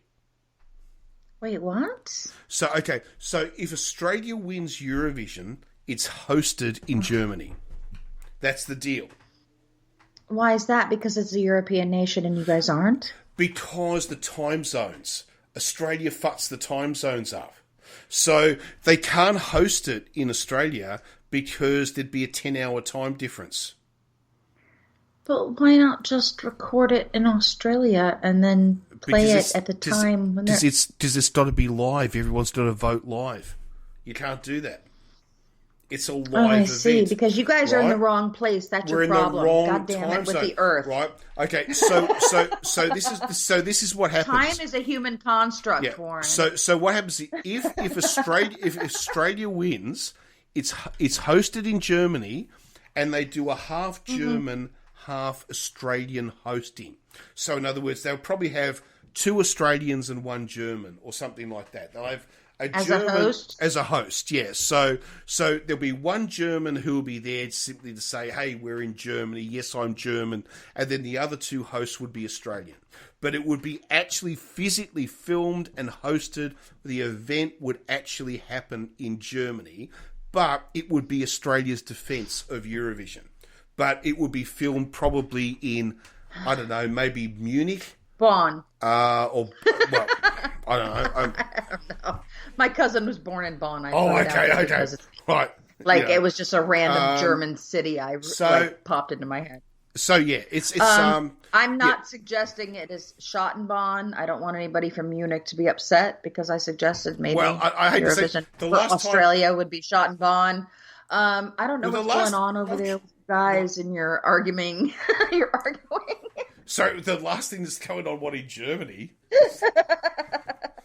Germany. I'm not having any more mead. The European America, Germany, the land of contradictions, the land of the great contradictions, the land that gave us Adolf Hitler, and the same land that gave us free fucking education and medicine. Life is short, so tell people you love them, but scream it at them in German because life is also terrifying and confusing. Ich liebe dich. I so disagree with fucking James May when he goes, when he says German is the most unromantic language in the world. That's fucking shit. I don't believe that crap. But mind you, James May is such an Anglophile that it's fucking pathetic, so... Has anybody actually ever heard American being spoken? German is actually quite lovely if you don't mind people yelling at you with guttural, phlegm in their throat. It's fine. The other thing Warum bist du nicht zu Hause? As I said. It's like Russian and some of the Eastern European languages. The Slavic languages. I'm not even going to attempt, so don't even bait me. I'm not even. What's really sad is that I've tried Russian. I took it in 5th grade for a semester before they switched me to French, and then I switched. Then I continued on with French for a while before I switched to Spanish and also German, and there was a whole other thing. But yeah, that was a freaky language. That was a weird ass language, man. It's I've heard a lot of people sort of say it's a bit like to an English speaking ear, it sounds like Klingon. It does, and let me tell you something. My kid, when he was born, would not listen to me. Okay, at 2, like kids don't, right? I could say, Noah, get over here, stop it. You know what? He wouldn't listen to me, but you know what he would listen to? When I yelled at him in Russian. But the problem is... When I said to him, Idi sюда, which means get over here, in Russian, he would stop. He would drop whatever it was he was doing and turn around and look at me and come back. I'm terrified by that. It's a harsh language if you don't speak Russian. I mean, the whole point is that if you're, let's say you're Romanian and someone yells at you in Russian, it doesn't sound as harsh because it sounds much more similar to your own language. So it's you know, it's harsh. It's just they have like 36 letters. And the R is a backwards P, and I don't know what's happening. It's a hard language. It's a hard language. I'll be honest, But it's a fucking fascinating language, and it's also really fun to speak. And I'm not like, please believe me, guys. I'm not trying to like promote Russian interests here. But yes, you honestly, are. Yeah, come on. You were just come on. I'm a Russian admit, that's been my whole life. Admit that you worked for at least 2 years with Cambridge Analytica. Come on. We all know. Aren't I as charming as a woman trained by the FSB? Come on. Yeah, the FSB. Give me a fucking break. And also, I always get a bit confused. The FSV, that's the foreign service, isn't it? And the GSU is the internal service.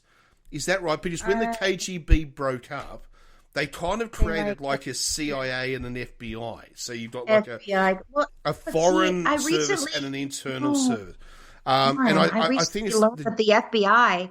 Wait, I recently learned that the FBI actually does things in other countries. Oh yeah. When I thought I didn't know that because are you kidding me? There was a movie called The Fucking FBI with James Stewart made in the 1950s where they announced that. In the 1950s. I wasn't born then. I don't know what you want. I watched Houseboat. Have you never? Oh yeah, okay, fair enough. Okay, no, great film. Okay, I watched that shit. All right, Father Goose. All right, Grant? that's it. Isn't that Cary Grant? Houseboat. Is Cary Grant? I loved him, and yes, and I loved that movie. I'm sorry, that's totally off topic. And I want to talk about. I want to not talk about any more, like, serious world shit. Okay. Oh, well, let's forget about it. We'll do that next week. Can talk about Cary Grant all you want, but I might have to take a break after a minute after that. But anyway, 5 minutes, 10 also, minutes. Just wondering how long it takes. Just wondering how long it takes. 10 minutes. That's none of your damn business. Okay, sorry. Won't ask again. I suppose how long we talk about Cary Grant. I don't know. I know. Anyway, we'll talk about Karen Gillan, and then we'll talk about Karen Gillan, and it'll take about 2 minutes. 30 seconds? I don't know. That sounds like a personal problem, man. I don't know what to say about that. You said you but I'm also... no, wait, Warren. I'm also not going to disagree. Well, honestly, Look, I'll be honest with you. There are some women. I still remember. There's an Australian actress and model and woman, obviously, and business person is what I meant to say. Woman. Fuck me. You made me called Annalise Brackensek, and she was in a ton of she was in a ton of Australian TV shows, and she was a very famous model, and but did some acting as well. And I got involved with her when she started her jewelry company. And I actually dealt with her quite a bit. Involved? No. A scandalous story or just a story? No, just a story. And we had a lot of communication. I talked to her, and she actually was actually going to design a ring for me, and stuff. But she did anyway, and unfortunately, about 2 years ago, a year and a half ago, she committed suicide, which was really, really, really, really sad. And sorry. No, this is an acquaintance. This is not a dear I hate friend. To hear that This is not a dear friend. This is an acquaintance. This is somebody, And but the thing was that I've still got some photographs of her in my study. In fact, where I'm recording right now. Which is signed by her. She actually signed them all for me, that's so nice. And which is, and I've got some letters from her and everything. I'll don't even know what's just going on. Oh, we're talking about Karen Gillan. Oh, yes. As in Karen... and how you wanted to masturbate to her, but yes, let's go. Go on. I don't... We won't go down that path. I don't look. I don't believe Karen Gillan is the most beautiful woman in the world. However, I would tell her to her face she's the most beautiful woman in the world. But I don't. But what I mean is, I just love her because I don't know. There was something about Karen Gillan I just fucking love. It's not. Karen, I agree with you. You don't have to explain. No. I was teasing because I was also describing myself. Oh, okay. Let's not. I want to say something, Essie, in all seriousness. Here. But I want to say something in all seriousness because sometimes we just fucking just regurgitate our soul on this show. And that is that. I'm an Australian. I'm so good with words. I know the best words. I'm the best at words. Stop. And that is that Karen Gillan is honestly a person. I'm infatuated with Karen Gillan as a mate. And I don't mean mate as in have children. I mean as a friend. As Australians say, a mate. I don't actually find Karen Gillan a sexual fucking icon, if you get what I'm trying to say. It's how you can fall in love with somebody, but not fall in love with them sexually, if you get where I'm trying to go with this. It's a little bit like, I love fucking Michael Caine. I love Alan Alda. I think Alan Alda, to me, one of the greatest American... Oh, and Gregory Peck. Well, he's dead, all right, okay, but... Okay. But I'm sorry, I'm not laughing. I know, but I almost worship Alan Alda. I worship Gregory Peck. Michael Caine from Britain, virtually worship Michael Caine. Doesn't mean I want to fucking spend the night with them. Do you know what I mean? Karen Gillan for me is a bit like that. I find her fucking fascinating, but I don't necessarily want to spend the night with her. I want to spend the night with her, Warren. I would totally spend the night with her, and it has nothing to do with anything other than the fact that she's too young. That's my problem. She's too young. I love her, but she's too young. I can't love Karen Gillan, but she's too young. That's the problem. She's only like 28 or something. I mean, she's too young. She's 32. Oh, that's still too young. I mean, I'm sorry, but it's still too young. Well, I don't know. Well, I don't know. I'm not trying to have sex with Karen Gillan. And if I say this stuff out loud, I probably will never be able to hire her, which is probably a problem. All right, we'll shut up about Karen Gillan. Shut up about Karen Gillan. Okay, I'm not going to say I'm looking to have sex with Karen Gillan. I'm just saying, if the opportunity arose, depending on my mood, I might not be disinclined to acquiesce to her request. That's all I'm saying. Well, see, but this is the thing: is that I adore Karen Gillan, but however, I desperately want to sleep with Jennifer Lopez. Doesn't make any sense, right? I have no interest in Jennifer Lopez. I don't really, but I think she is one of the sexiest fucking women on the planet. Although her bum is very big, I have to admit. But I feel attacked right now. No. I'm fucking around. That's a joke. Warren, look, you've never seen my ass, really, and this is, and that's why I'm saying maybe you don't understand why that might be offensive to a woman like me. But I'm just saying. Okay. All right, I'm not talking. No.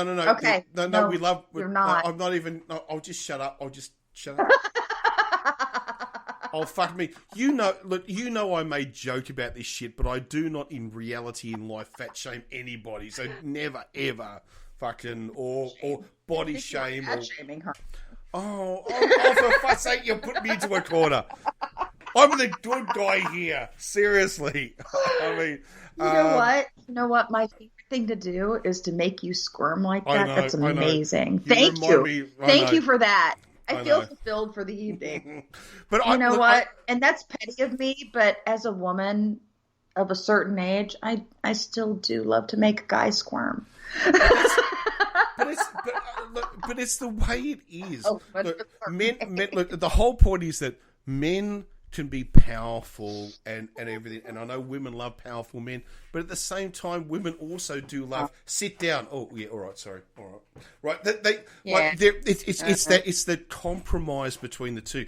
To me, it's always been about the fact is that are you powerful? Are you dominant? Are you successful in your life? Yes. But if I tell you I want something done and you're going to do it, yes, I'm going to do it. Okay, that's fine. You can run the two things simultaneously. It's okay. There's not a problem. There's no problem with that.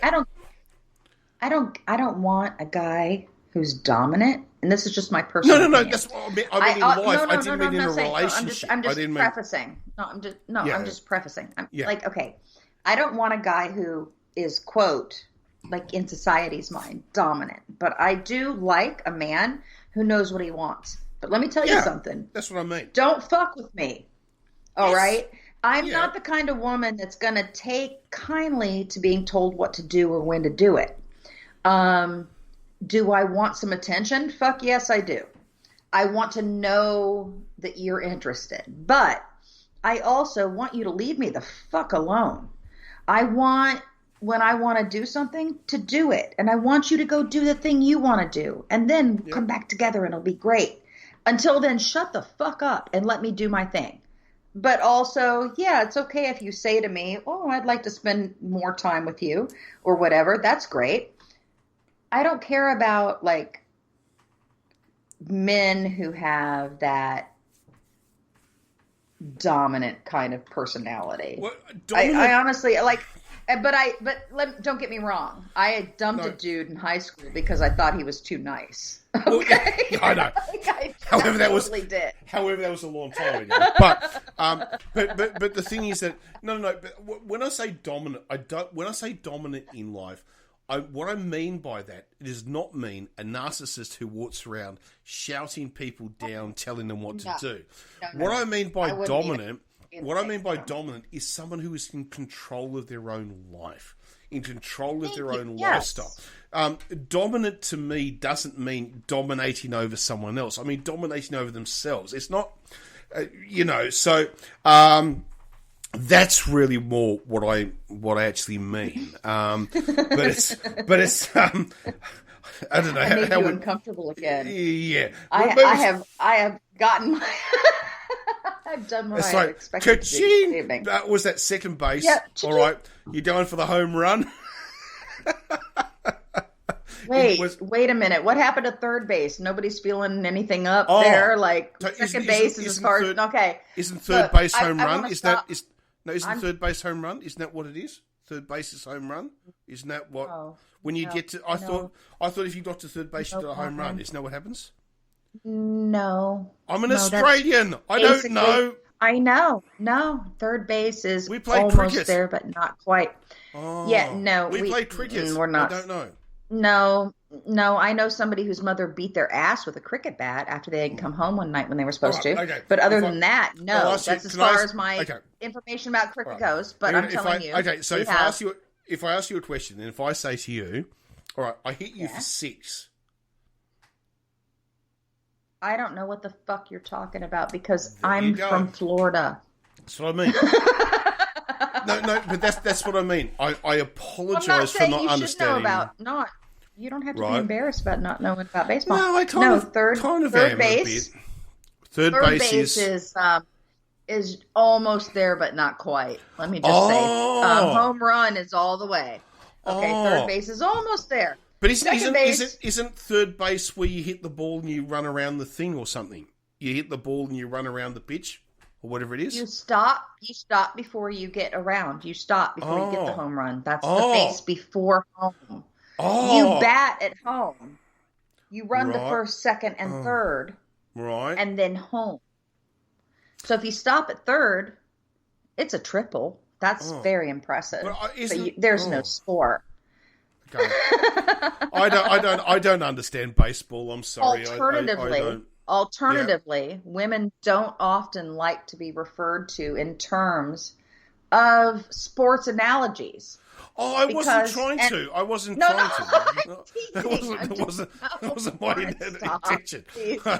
Please don't think that. No, please don't think that I was actually accusing you of I that. seriously wasn't. Let's move on. I want to talk about. Yes. Okay, I want to talk about. It's October, and Oktoberfest, yes, well, even though that was September. But anyway, yes. Ooh, We missed October. No, we missed it. But yes, it was actually last week. Drei, suka,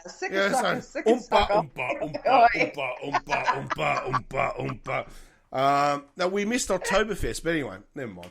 Doesn't matter. It's over now. Have we? No, it's only the second. No, it isn't, Warren. It's the 2nd of October. Fuck no, Oktoberfest just started. What are you talking? No.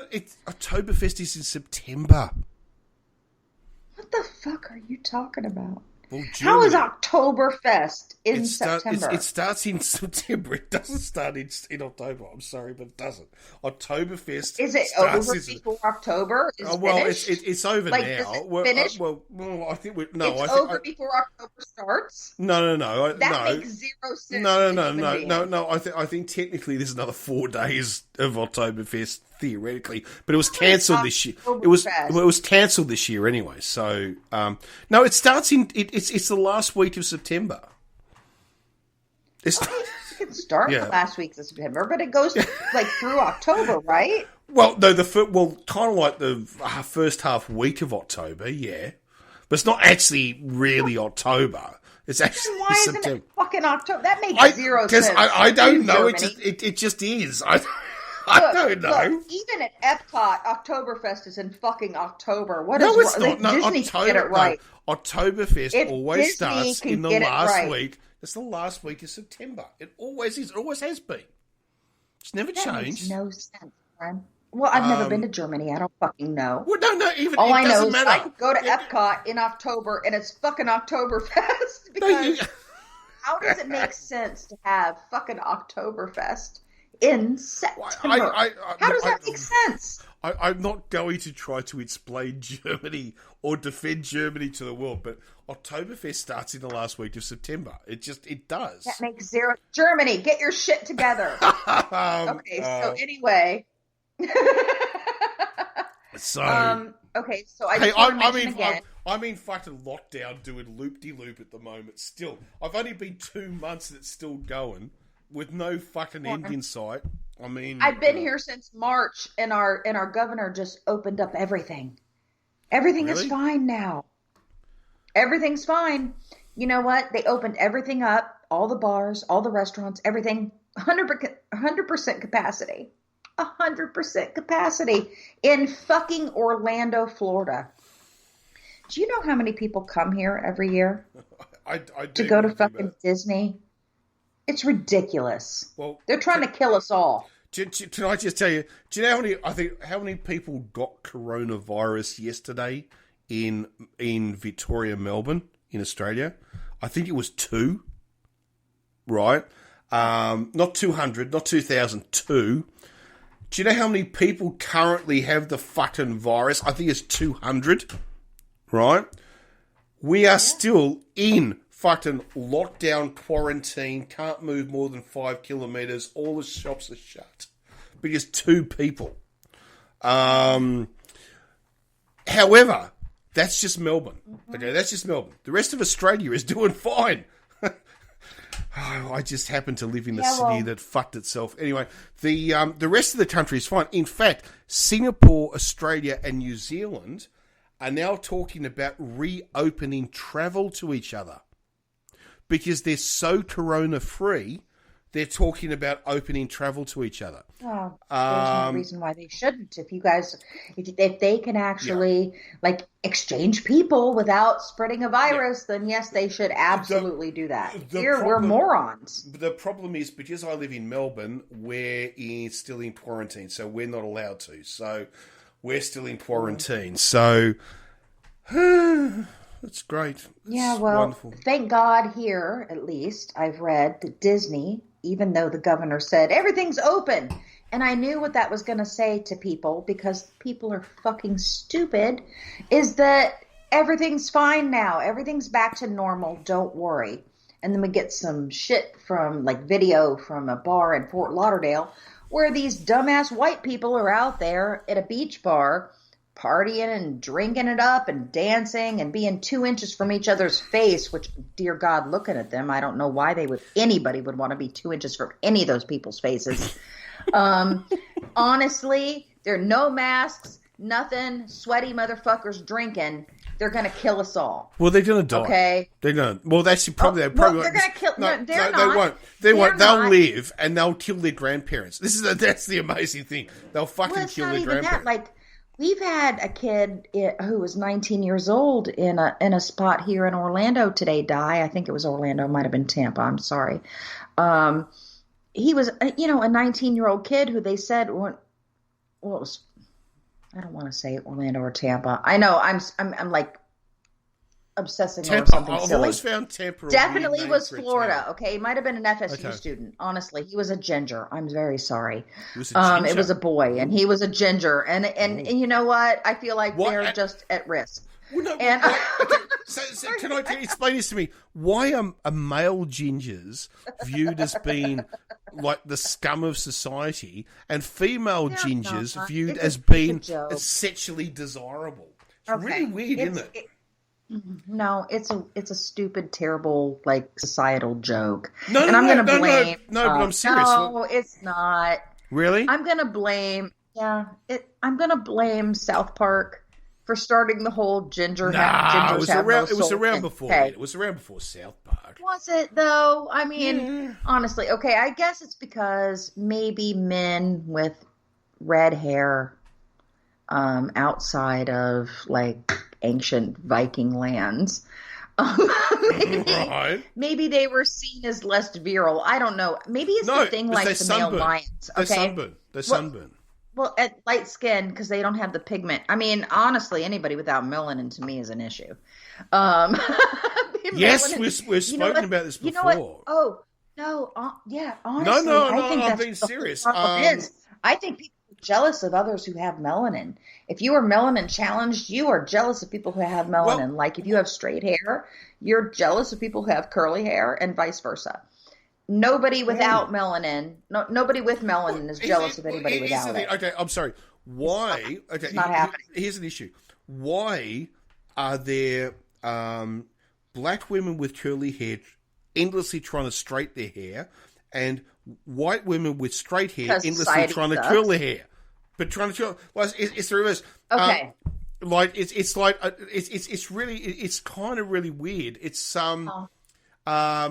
It's not about the race thing. So let me tell you something. Oh, no, I know it's not. No, it's not. No, well, Warren, here, let me tell you something. My mother is a ginger.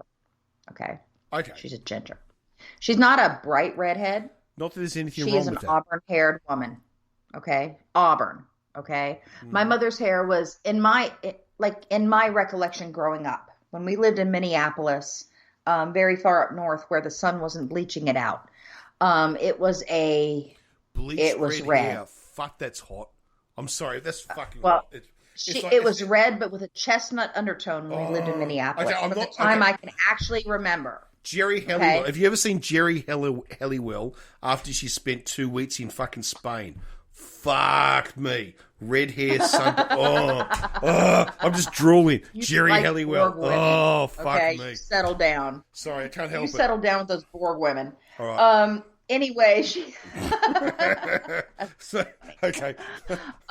Lucky I'm in my study. My mother has auburn hair. Yeah. Her mother had auburn hair, but I don't know whether or not it was dyed. I don't know. But she told stories of her grandfather who had wild red hair. Okay, his name was Atlas Branson. He was oh my God, an interesting. Yeah, wild he was an hair interesting. And he was called Atlas. This is a comic book character. This is a fucking Marvel. This is a Marvel superhero. He was actually very wealthy and with this wild red hair, and his family, they came from Ireland, and he had a lot of money, and my grandmother was born out of wedlock to one of his sons, and he was the most magnanimous, amazing human being, honestly. Atlas Branson was his name. He was from Harriman or Rowan County, Tennessee, which turned into the area where like Harriman, Tennessee, where the Tennessee Valley Authority took over a bunch of property and put in the nuclear shit that went into America there. Yeah, anyway, they had red hair from that side of the family. It goes all the way back. I was wondering if it was the uranium. But no, it was just okay. No, sorry. Actually, it's okay. Irish. That's where my Irish comes from. Sorry, I was just mucking around. Sorry, it's all right. I know. Sorry. That side of the family is supposedly connected to the Tuatha De Danann, depending on how you pronounce it. Yep. Okay. Yeah. So it's the red, wild-haired people, but somehow they ended up in, rural Tennessee, right? During the time right before the war, whatever. Her hair was really red from her grandfather, and my mother's hair. She was the only child in a family of 4 that had red hair, and her hair was super auburn. Growing up when we lived in Minneapolis, it was really dark auburn. I remember her having this chestnutty golden hair. When we moved down to, back down to Florida, and we lived in Marco Island, her hair, I guess like mine, although I think I was more like my dad, where he got dark hair as he got older, but he had very blonde hair as a kid. I think I was more like him, because I was very blonde and thin hair. As a kid, I never had any red in it. But when we lived in Florida, my hair was very, very blonde, and my mother's hair lightened to almost a blonde. It was like a strawberry, with the blonde streaks, because we were always blonde. Out at the beach and stuff. Yeah. Yeah, so we kind of, I think my mother actually forgot that she was redheaded. Because after she and my dad got divorced, even after we moved up to Tennessee, she never really... It didn't turn dark like it was before, like a dark auburn. It was always kind of strawberry.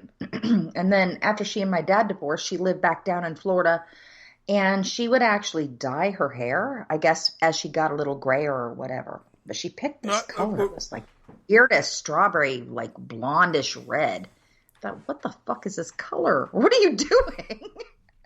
And so it wasn't red at all. But my son, when he was born, his hair was red, not orange red, like you'd think, but golden. It was blonde and also light brown, but also golden.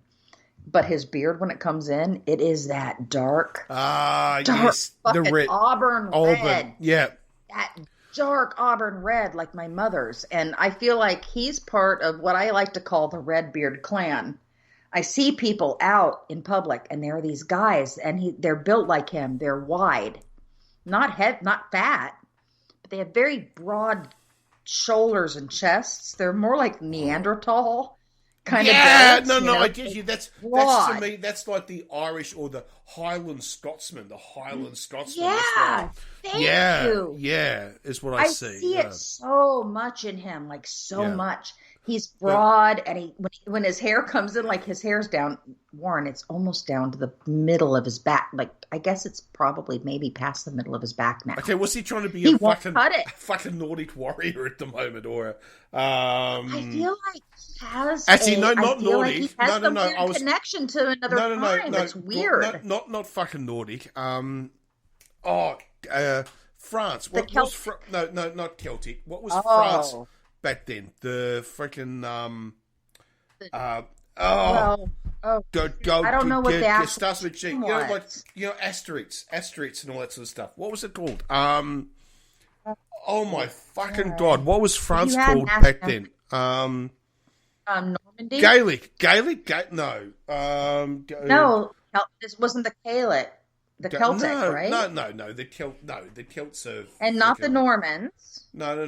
This is way before. This is during the time of the Romans. What France was, when Rome conquered France, they weren't called France, but France did resist. I actually only studied the whole Asterix. Dalriadan area. Hey, you remember you read the Asterix novels when you were a kid? Everyone did. Asterix. No. No, I haven't. Gaelic. The Gaelic. Anyway. Fuck me. Those are the Anyway, Scots, I thought. we'll just call him an ancient. All right. We have to look it up. We'll just say anti-Roman. Is that all right? Anti-Roman fucking warrior. Oh, well, fuck everybody. Yeah. Well, no, and also, come on. I hate to say to the Italians, because I love the Italians, I really do. I fucking love Italy, but Rome fucking sucked. It really did. I stand by the fucking. Come on, yeah, it fucking did. I stand by the old Britannia, Germany. We've forgotten the name of whatever the fuck France was at the time. Who put up the rebellions, and of course, everyone forgets too. Fucking Romania, Hungary, Austria. They all fucking had their own little fights as well. We all forget about that. Greece just surrendered. Sorry, Greece. Yeah, you may be good these days, but back then you were shit. So Turkey, yeah, all right. Well, you're a country now. Back then, I thought you were supposed to be the historian, Warren. I am. I'm telling you. Turkey. No, I'm just saying neither one of us can remember, and I expect that from me. It's one fucking country out of 1 billion countries in human history that I can't remember the name of. Shit, give me a break. Seriously, I mean that's it. Finished.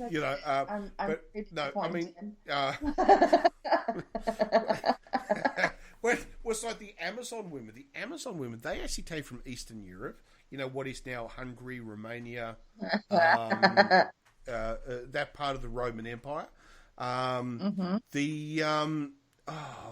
Yes, I'm very anti-Roman. Actually, I don't really know why people love Rome. Why they are so obsessed by Rome. I don't. Only authoritarians love Rome. Only authoritarians love Rome. To me, it's a bit like sort of saying I love fucking the Nazis in Germany. To me, that's what Rome was. I would never like fucking a Nazi in Germany. Never. Well, no, I would agree. That was very inappropriate behavior of me. I'm sorry. I don't know. No more mead. I don't know. Was I paid? Was there a video camera? I don't know. But my meat is gone. It's like Brez's new, brought from you from Nazi Germany. Brez's Nazi. Who wants to anyway? Pornhub Nazi. Oh no! Anyway, no, sorry. I think that actually exists, to be honest. I feel like that is Jojo Rabbit because I feel that way about Scarlett Johansson, and I don't want to feel that way. Let's not talk anymore about that. I want to talk about. Listen, it's October. I want to talk about scary things. Oh, I do because this is my favorite time. And I don't give a shit whether you believe in ghosts or not. Is it Halloween November or is it October? It's October 31st. And let me tell you something. Okay. That is my mother's birthday. Oh. So I am one of the only children in America that could tell their mother on any given day they were either a witch or a bitch, depending on what day they were dealing with them. Can I just say something? We're gonna talk about the paranormal, the spooky, the out there. Ooh. But you have a restroom break, don't you? Yes, because... No. I'm more concerned because my glass is empty and I want to refill it. So... Are you going to put anchovies in it? Because if you are, I might have some sort of issue. Am I going to put what in it? Anchovies. Anchovies? No. I'm not fucking going to have... you're Irish. I'm going to have an anchovy smoothie. I'm just going to fucking... mash 2,000 anchovies with a litre of yogurt. That's going to be my drink. Are you going to make something with yogurt, Warren? Is that what you're saying to me? Or are you just being a sarcastic ass? Like what? I'm being a sarcastic ass. I'll make something with yogurt later on tonight. No, thank you. I'm so happy. That was a sarcastic ass. Anyway, honestly, I would have been disappointed if it had been anything else. Sorry, no. I am going to make myself a martini because my wine is all gone. I'm going to make myself a martini. Come back. I may visit. I may visit the boys' room on the way. I will not be lying. And then, can we talk spooky stuff? I really want to. All right. I really do, like okay. all the time. Okay. Well, Like on Tuesdays at 9 a.m. I want to talk spooky stuff. I love fucking spooky stuff. I live for spooky stuff. I fucking adore it. All right. Quick break. We'll be right back. Yeah. Okay. Okay.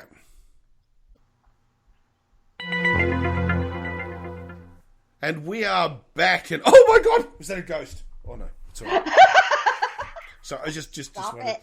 It was okay. Stop it. You're a jerk. Well, sorry. I took the time during the down break to do my tax return. You know what? I've got it down to $750. I'm doing all right. All right. So anyway, so. Sorry, I had to just have some fun. Are you right, before we even got going, you're mocking me? No, I'm having fun. Like, what is wrong with you? Anyway, but no, we were sane. I just have to go. I've got to go all now, sort of like, ooh, because again, you're fucking mocking me. Because I wanted to talk about those stories. I know. No. I will hand it to you, my gorgeous friend. Go for it. You are ridiculous. What is that? Don't mock me too. I'm not mocking God. you. I'm not mocking you.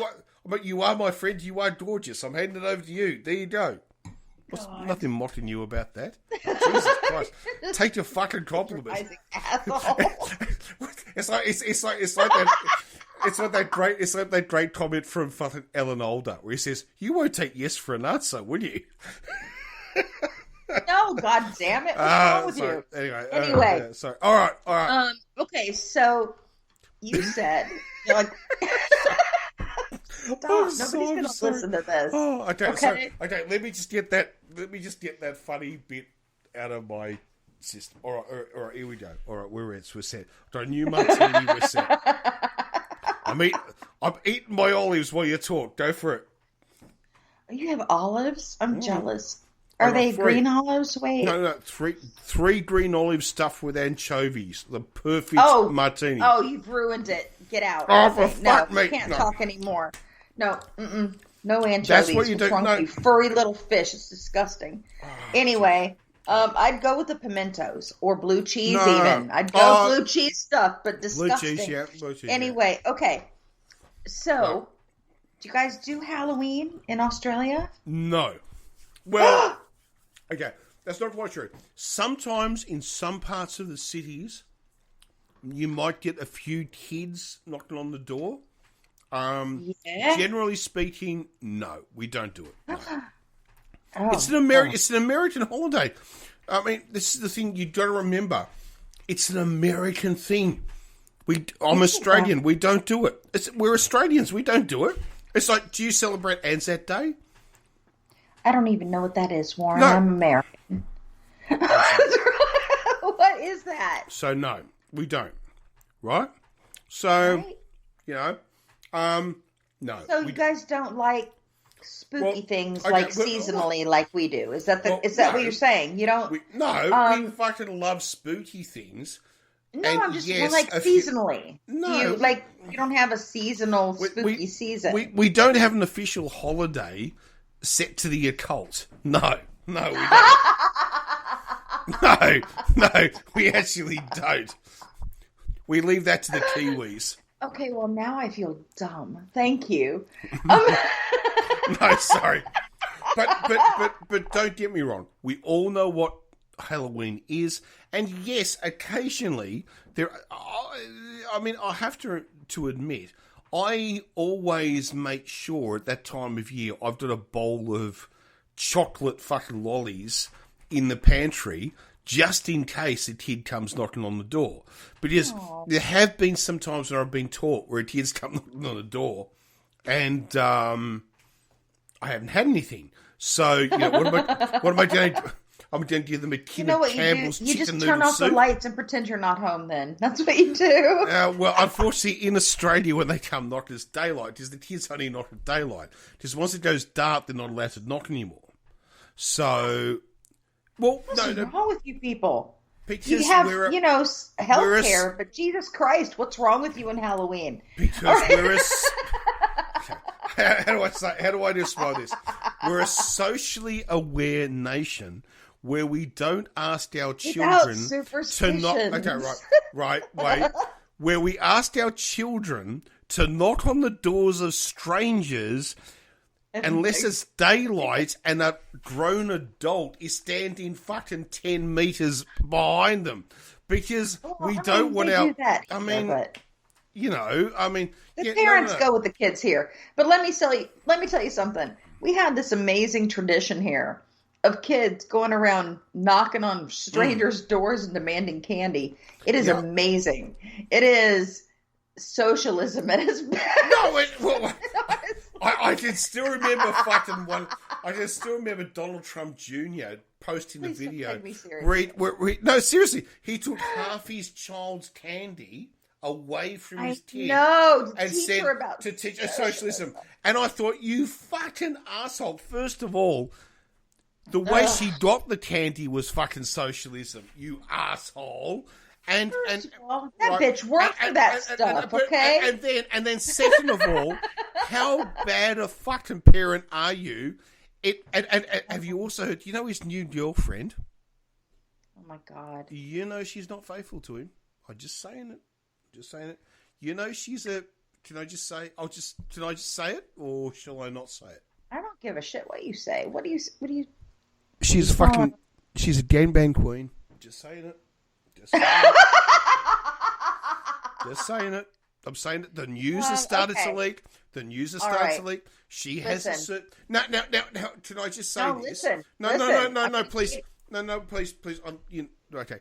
There is nothing wrong with that. Please. I don't want anyone to think that me saying that, making fun of it, says that anyone that likes that lifestyle is a bad person. That's not what I'm saying. If that's your lifestyle, that's cool. There's nothing wrong with that. What I'm saying is that you can't love that lifestyle and then stand on a Republican Party and say, I'm for family fucking values. Oh, that's what I'm trying to fucking say. Right. Anyway, end of story. All right. First of all, sorry. That was just me. No, I'm not judging you at all on that. Let me just say, in defense of Kimberly Guilfoyle, there's no. I have layers. I'm just gonna say, what you said. I don't know if what you said was true. I do know. I don't know about the gangbang. Fucking sue me. I don't care. No, I don't give a shit. I'm saying I don't know whether the gangbang queen thing is accurate. I do know that the assistant that she had come out said that as they were required to work at Kimberly's apartment often and be exposed, I guess, to her personal life, this woman had been removed or had to leave Fox because there was a multi-million-dollar lawsuit for sexual harassment against her, which, just like a lot of the men from Fox, got paid by Fox, so she'd leave and shut the fuck up. Yeah, apparently, according to the assistant, as they were at her apartment on multiple occasions, she would show them pictures of genitalia of men that she had sex with. And things like that. I don't know personally, and I'm not going to go ahead and say for sure if I know she was taking it from multiple people at a time. No, again, I don't care. No, do you know what I will say? She claims that Joe Biden's son is a heroin user or a cocaine user. Wait. Just wait. Please hear me out. Please hear me out. So you know what? I answer back and I say, you're a gangbang queen. All right, fine. If you have no problem with what you've said, I have no problem with what I said. Wow. Ka-ching. All right? Okay. Fight me in the courts. I personally don't think it's okay to spread random bullshit rumors about people. I do. I don't. No. I'm not going to argue with you about this. We can move on. Okay. I'm going to say it doesn't really fucking matter. The thing is that she's a piece of shit. And she's with a human piece of shit, okay? Yeah. Who is the son of a human piece of shit. who is destroying our country. But and I just want to. No, but I just. Are you going to defend it? No. I just want to say something. As I suddenly realised I've really thrown myself into the shit here with a comment. Okay, I am not complaining about women or men who like gangbangs. That's not what I'm complaining about. Warren, what I'm saying to you is that I think that you're making a statement that has nothing to do with her personally, and I think that it's not necessary. Her hypocrisy. Her hypocrisy is what I'm talking about. Okay, well, I think she's a predator, and I think we know for sure that she has shown pictures of the genitalia of men she's dated to people, which is sexual harassment to someone who works with her, regardless of what sex they are. I think she's a gross human being, but I'm not going to go as far as you are right now, and I don't think it's necessary. So okay. I'm going to say banana. All right, I'm going to say banana. No, that's fine. I'll take it back, and I'll let. Okay, I'll take it back, and I'll never mention it again. We'll let history just run its course. Is that right? You don't have to take anything back. I'm just saying I don't think we need to. No, I don't like I don't like attacking people for no reason. I think that's wrong.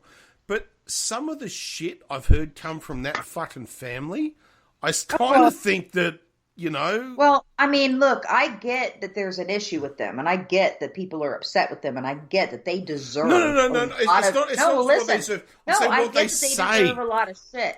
They have said that Joe Biden's son is a fucking heroin addict, is what they've said. Okay, right? Well, I mean, listen, hear me out. He has had a drug addiction problem. Yeah, which his father admits to. Admits to. I don't know what they're saying. I don't give a shit. They're saying he's currently taking drugs, and apparently because he's taking drugs, that means his father can't be president. Even though Donald Trump Jr. and his wife are so hyped up on cocaine during their gangbangs, I don't really know what's going on. And I don't know what they're doing sexually, but you can see from the videos of Don Jr. that he's actually fucked up as like hell. All right, now I'm not, and here's like Warren, I'm really serious. I'll shut up now. Here's the thing. Sorry. I don't give a shit what they're doing in their personal life. No, that's what I said. I don't care. Okay, Noel. No. I don't care, okay? I think the lying is the problem, and the accusatory shit is the problem, okay? But we don't have to say things about other people that we don't know are actual facts, because they're saying things about others that we don't like. That's an issue for me. So let's move on. Okay, all right, fair enough. All right, no, that's fair enough. It's argument for another time, discussion for another time. Absolutely. We were talking ghosts. I feel fucking sick now. I feel like I've just fucking offended you. I'm sorry. You didn't offend me. You didn't say anything about me, and honestly, it wouldn't matter if you did. Because I am a Scorpio. As a Scorpitarius, it wouldn't matter. I just hate those two people so much that I just think. I fucking hate them. I fucking hate them. They are trash. I'm not sure if Donald Trump even has a soul. If they exist. I'm not talking about Donald Trump Jr. He fucking kills helpless animals to hang on his wall. That's fucking sick. That is really sick. Yeah, I know, but he's one of a million people in America that do that or more. Yeah. I'm not. Anyway, let's move on. We have so much shit in this country to move on. Deal with. Let's move on. Nothing to me at this point. Okay. All right, let's talk. Let's go back to where I wish I could just fucking cut this piece out of the show. Sorry, I brought it up as my fault. So anyway, no, it's recorded now. Let it go. But I want people to know who I am, and if I make fuck ups, I make fuck ups. I don't think anybody is thinking bad or anything. I think they're just like, I disagreed with you about this, and I understand honestly where you're coming from on it. I also want to. I have a lot of anger toward them, and there's a lot of shit I'd like to say, but I'm not going to, because I'm honestly tired. Like, in this country right now. Do you know where it all came from? It all came from, fuck me, this whole entire conversation Okay, I was talking about Tracy Lords, wasn't I? Right? Yeah. Yeah. All of this came from the fact that another woman called Christy Canyon, I had seen the interview with, where she said that her book is not real. It's fictional. That Tracy Lords is not telling the truth. Okay. About what? About what happened to her when she was 15, 16, 17, 18 years old. I don't know that. It was not real. Look, this is a topic for another show. I think I fucked where I was going with this so badly that I wish I just fucked and deleted, but I'm not going to be an asshole and make myself look good and do that. I'll leave that to other people. You can see me. No. I think people can see me warts and all. I will make mistakes and just fuck up. All right. So, well, if that's the case, you're a person. Like I make mistakes all the time. So it is what it is. Let's try to go back to where the fuck we were. I don't know, 10 minutes before I fucked everything up.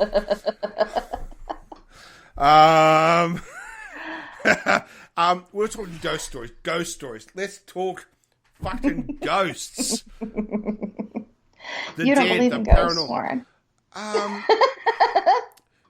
believe in ghosts. I don't believe the dead walk the earth. I think there is a difference.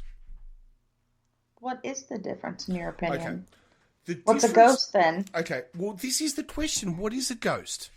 You see, this is the thing. I mean, I'm saying if you think the dead don't walk the earth, then what do you? And you think ghosts exist? What's the differentiation there? Okay, if you say to people, "What is a ghost?" everyone will tell you it is the living dead. It is a dead person who is hanging around.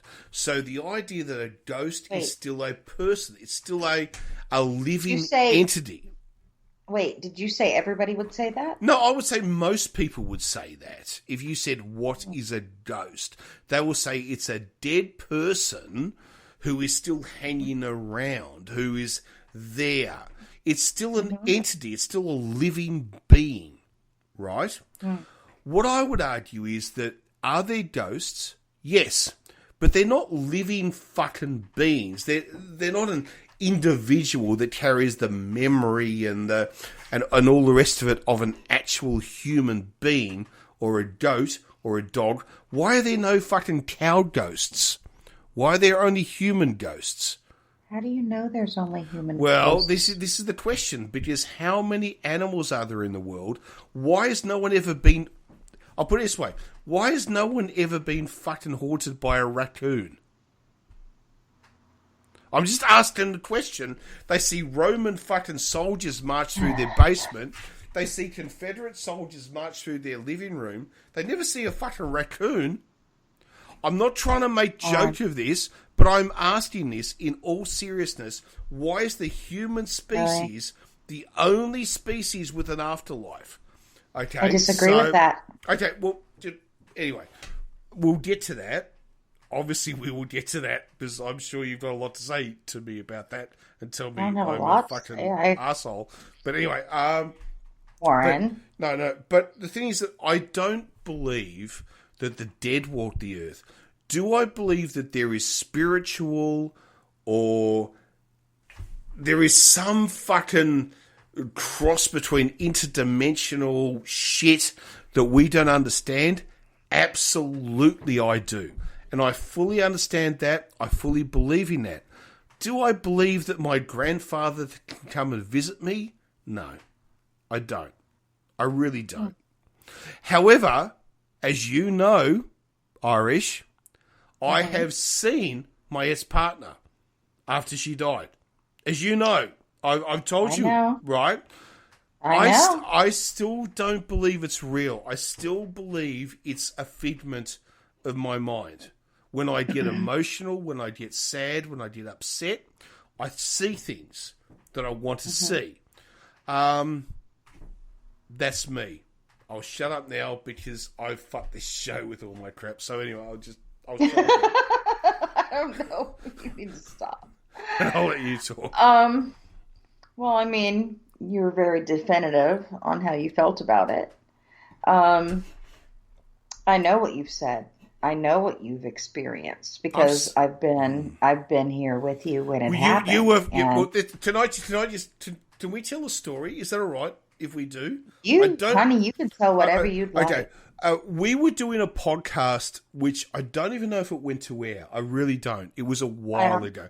It was yeah, it was a long it time was ago. way back when, way back when I drank a lot more than I do now at your podcast. Anyway, I'm trying to behave. I can't say I and to be honest could with better. you, this is the first thing someone will say to me. You were pissed as a stunt, Warren. How can you ever? Right.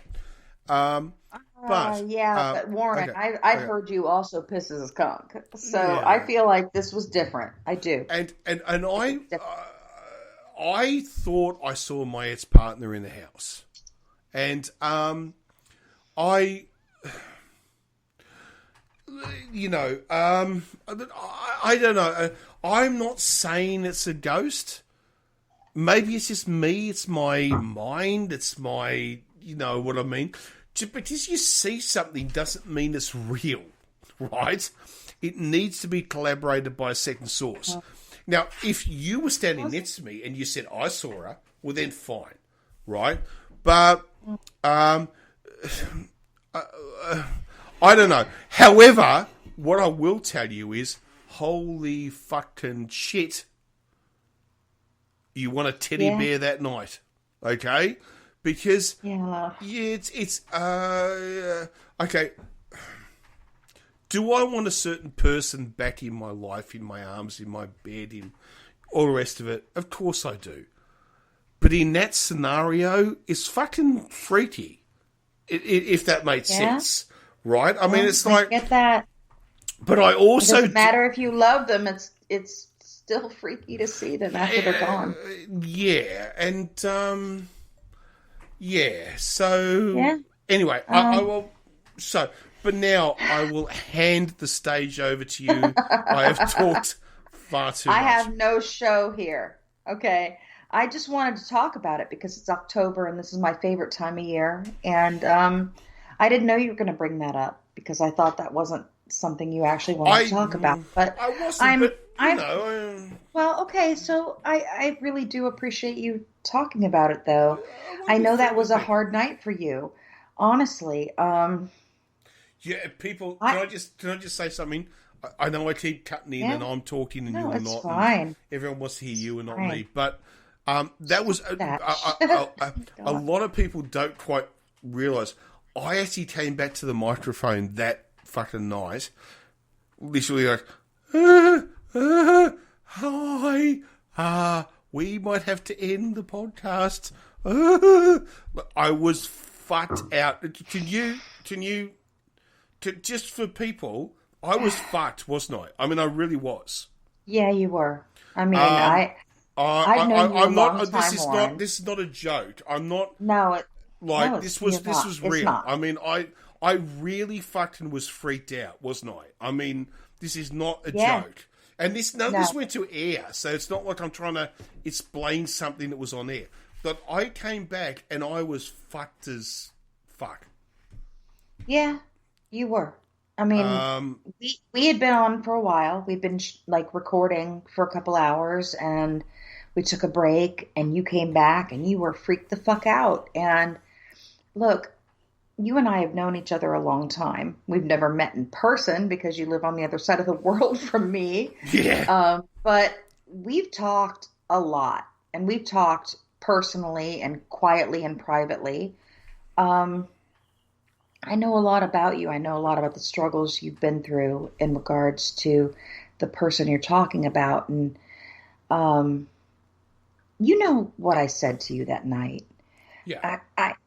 We had been talking about her. Okay, Okay, you love. okay, sorry. We're on air, so we should probably explain. Because otherwise people are Well, going, what the fuck are you talking about? I We don't are want to actually... explain for No, you. it's So okay. Okay, I'm allowed to say. This is yeah, my partner who passed away. Okay, my partner who passed away. So anyway, so we're talking. unexpectedly, like Yeah, surprisedly, like okay, unexpectedly. yeah, okay, So yeah, and from what I know, you loved her deeply, and it was so unexpected. And we were that night, it just happened to, like, she happened to come up in conversation in a sense where we spent quite a bit of time talking about her off recording, like in between. Warren and I have a lot of our conversations, and I'm sorry you guys don't get to hear them, but honestly, as friends, there's things that we talk about in between when we're actually on air that I I appreciate him sharing with me. And Oh, that well, thank night, you. well, no, I do. And that night, we'd been talking about Amanda quite a bit, and I'm saying her name because I think it It's okay. matters. No, it's okay. We're allowed to say that. That's all right. That's okay. No, and I know how much she loved her and cherished her, and she died unexpectedly. And that night when he came back, he was freaked out. And is it okay if I tell them? Yeah, Like, I don't. no, no, no, Okay, no, no, no. It's all okay. It's all good. It's all good. Let's okay, just okay. open. I don't Let's want just go to. for it.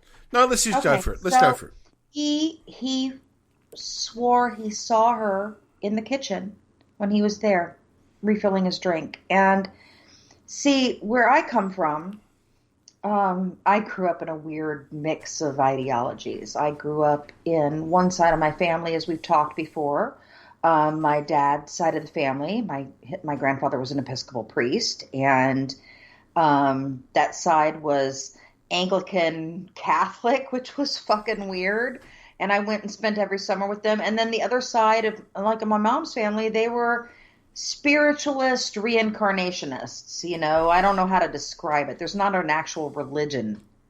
It's like if you look back in like the 1800s, early 1900s, I guess people would describe them as spiritualists. They believe you could speak to the dead, and we also believe in reincarnation, which is a weird Buddhist thing, but I guess I don't know how to describe it. So, a weird combination of things. So when he told me this, it's not that I was surprised.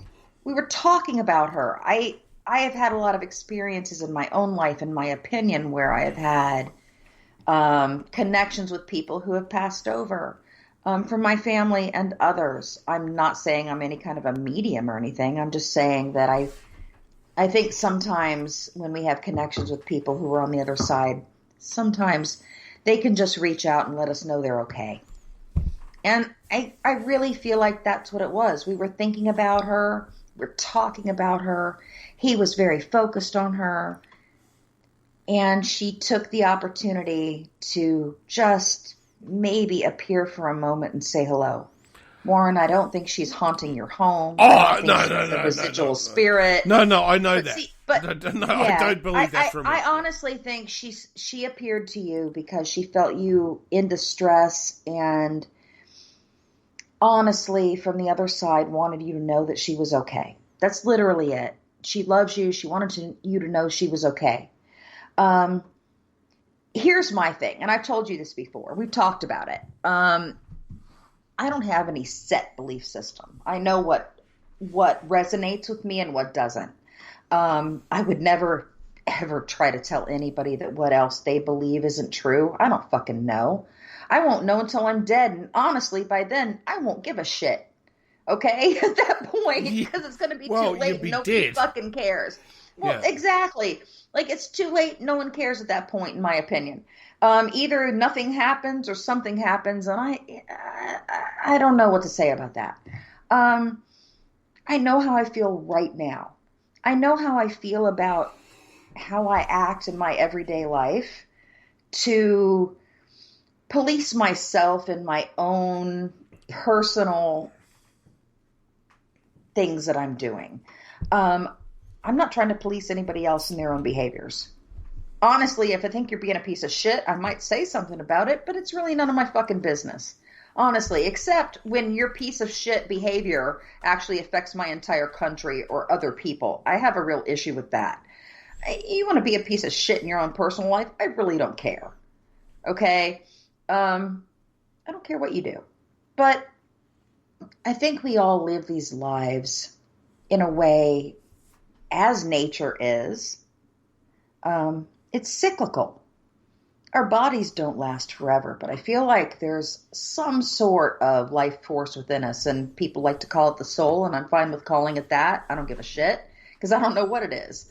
I think it lasts, even though our bodies don't. I think it recycles in a sense. So, yeah, I believe in reincarnation. So, I also believe, because of that, I do believe that there are pieces of us, pieces of that, I guess, albeit soul or whatever it is, that can be trapped here on the planet when they have a death that is unexpected or is tragic, or they literally have some terrible thing that they can't let go of. Okay, sorry. It's not I'm saying. No, go on.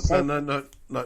Sorry. I'm just saying, I don't necessarily think it's all of the humanity of this person. Okay? I don't think it's necessarily. And I'm saying this because I literally don't know. I do know that I have personally experienced things that I feel like couldn't be residual energy. Now, residual energy is a whole other type of thing for me. People who think ghosts might not think about the fact that energy is energy. It doesn't get destroyed. It just changes form, right? So as a person lives out a daily life over and over and over again in the same spot, maybe a piece of their energy is left in that position. I can see somebody like, if you think about the hauntings that are supposedly taking place in the Tower of London, Anne Boleyn being taken from the Tower of London down to the block, okay? The amount of emotional energy that was expelled in that. In the stones, which we know actually kind of like hold on. Okay. This is getting very what's the fucking thing? Yeah, okay, go existential. Go on. No. Too existential for you. No. There is a religion that believes in energy is stored in everything, even in rock. But energy is energy. And I think if you're going to be scientific about it, honestly, and I'm not saying everything I'm saying is scientific, please don't get me wrong. But I do hope to apply some sort of scientific principles to the things I'm thinking. I don't know if I'm right on it or not. And I'm not saying I'm right. I could be completely fucking crazy. I don't know. This is what resonates with me, is that energy sometimes with our emotions and the things we have going on in our lives as we're here. There's certain things around us physically that can actually absorb types of energies like rock and stone, things like that. You know, they actually hold on to energies.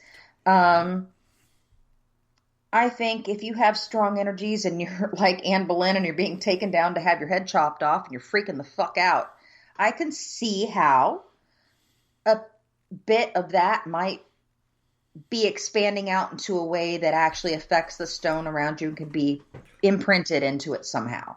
Okay. We know, because we know that, well, I mean, think about the fact about quartz stone. Okay. Yeah. We use it. Well, listen. Yeah, okay. All right. Don't okay. hit me. I'm I've open. listened to you. No, I'm You open. listen. I'm open. Okay. Yep.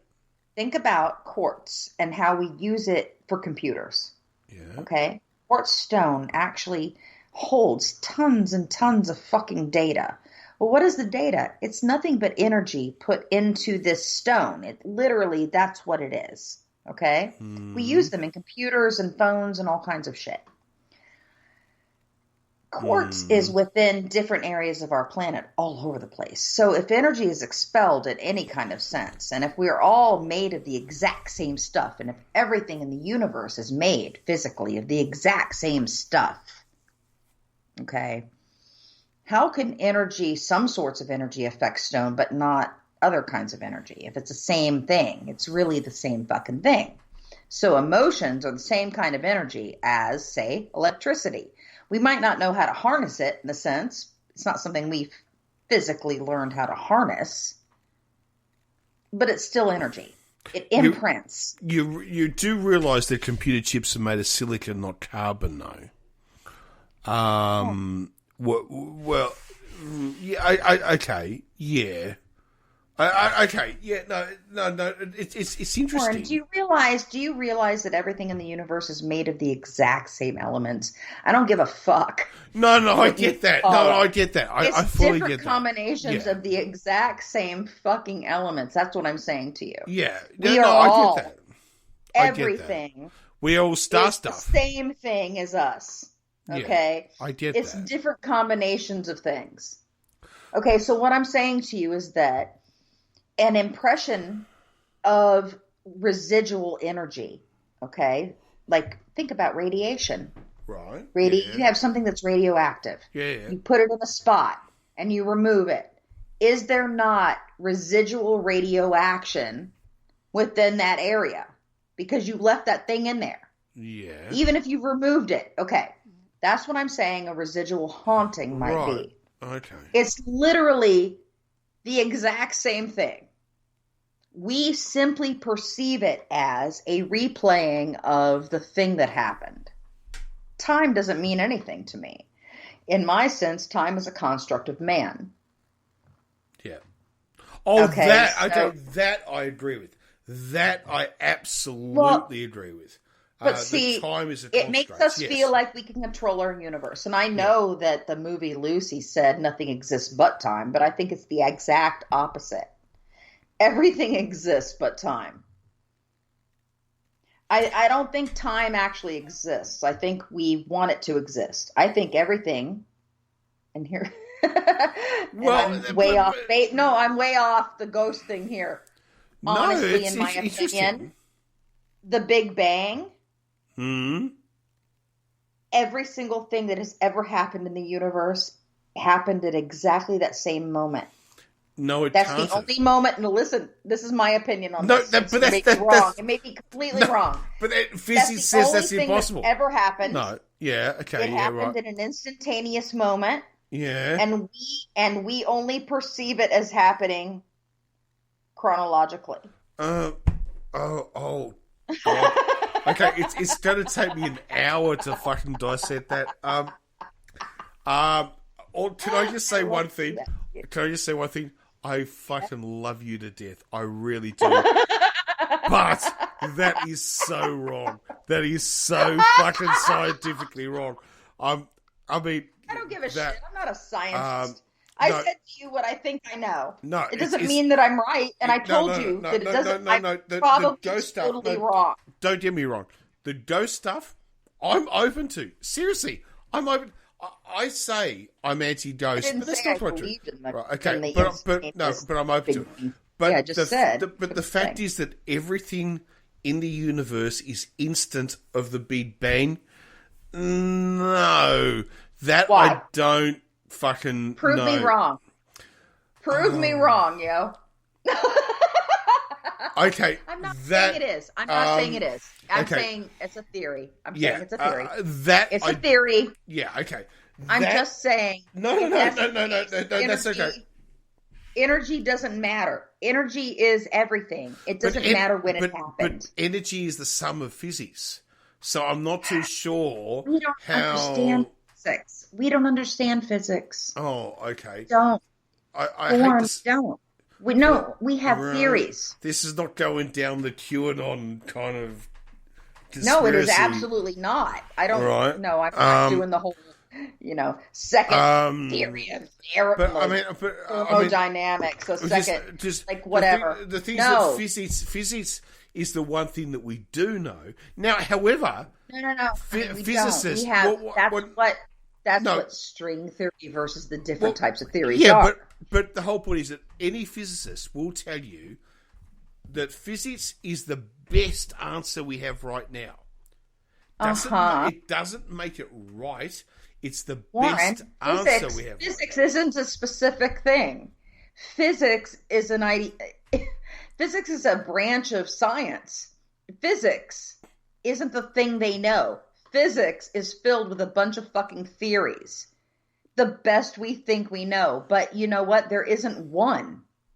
There's multiple There's multiple theories about physics. This is getting to a time where I say, Neil, yes, Mr. DeGrasse Tyson, please come on. He's my pretend internet science boyfriend. I need you to have a chat. It's like I fully get what you're saying, but it's like we're kind of pushing the boundaries a little bit. I get what boundaries for him. Right. I thought we were talking about. You're the engineer. I'll tell you what. At the Royal Melbourne Institute of Technology, they don't talk to you about fucking. I don't know. Look, Look, I don't know. I thought we were talking about fucking ghosts. I don't even know how we got onto this, to be truthful. And you know what? We're gonna have to take a quick break and come back because we're about to run out of time, and I have to reload a new session. All right, so we're gonna take a quick break, and we're gonna be right back. All right. Okay.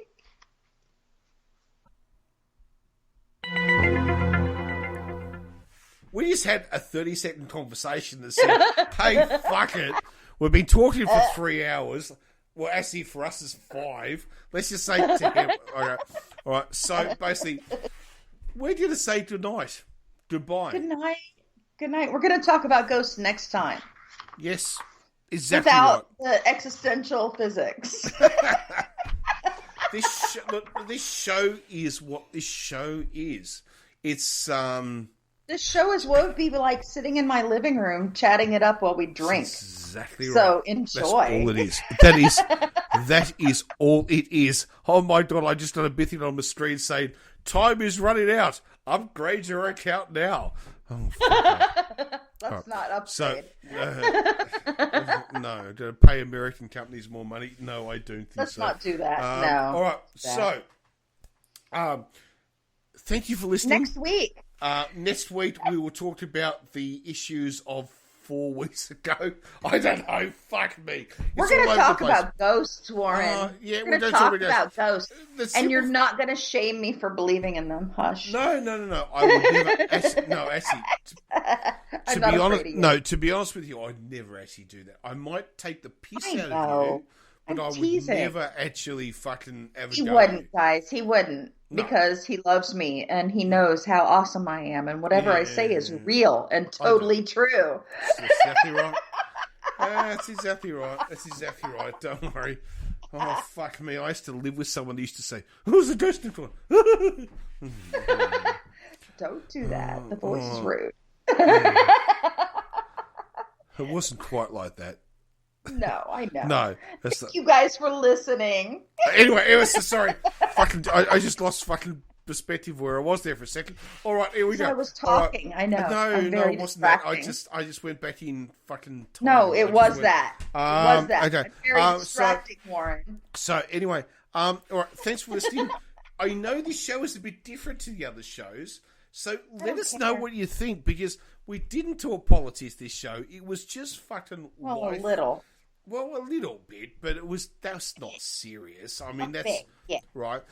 So it was just us talking about our lives. I'm sorry, that was nice. Generally speaking, our shows in the past have been a little bit different. So let us know what you think. I don't know if you've made it this far. Let us know what you think. Go to the website. Go to the website. Please do sign up. First, it doesn't cost you any money. Just sign up.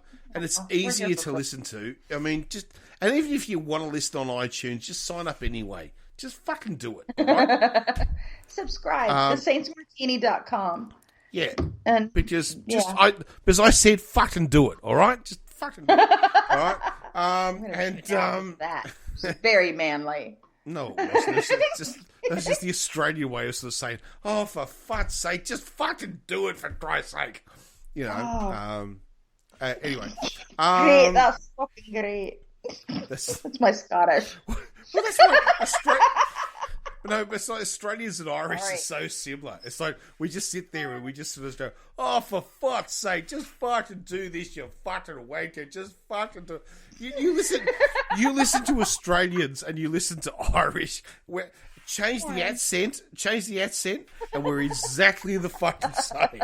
We are identical in the way we talk. Wait to end the show, dude.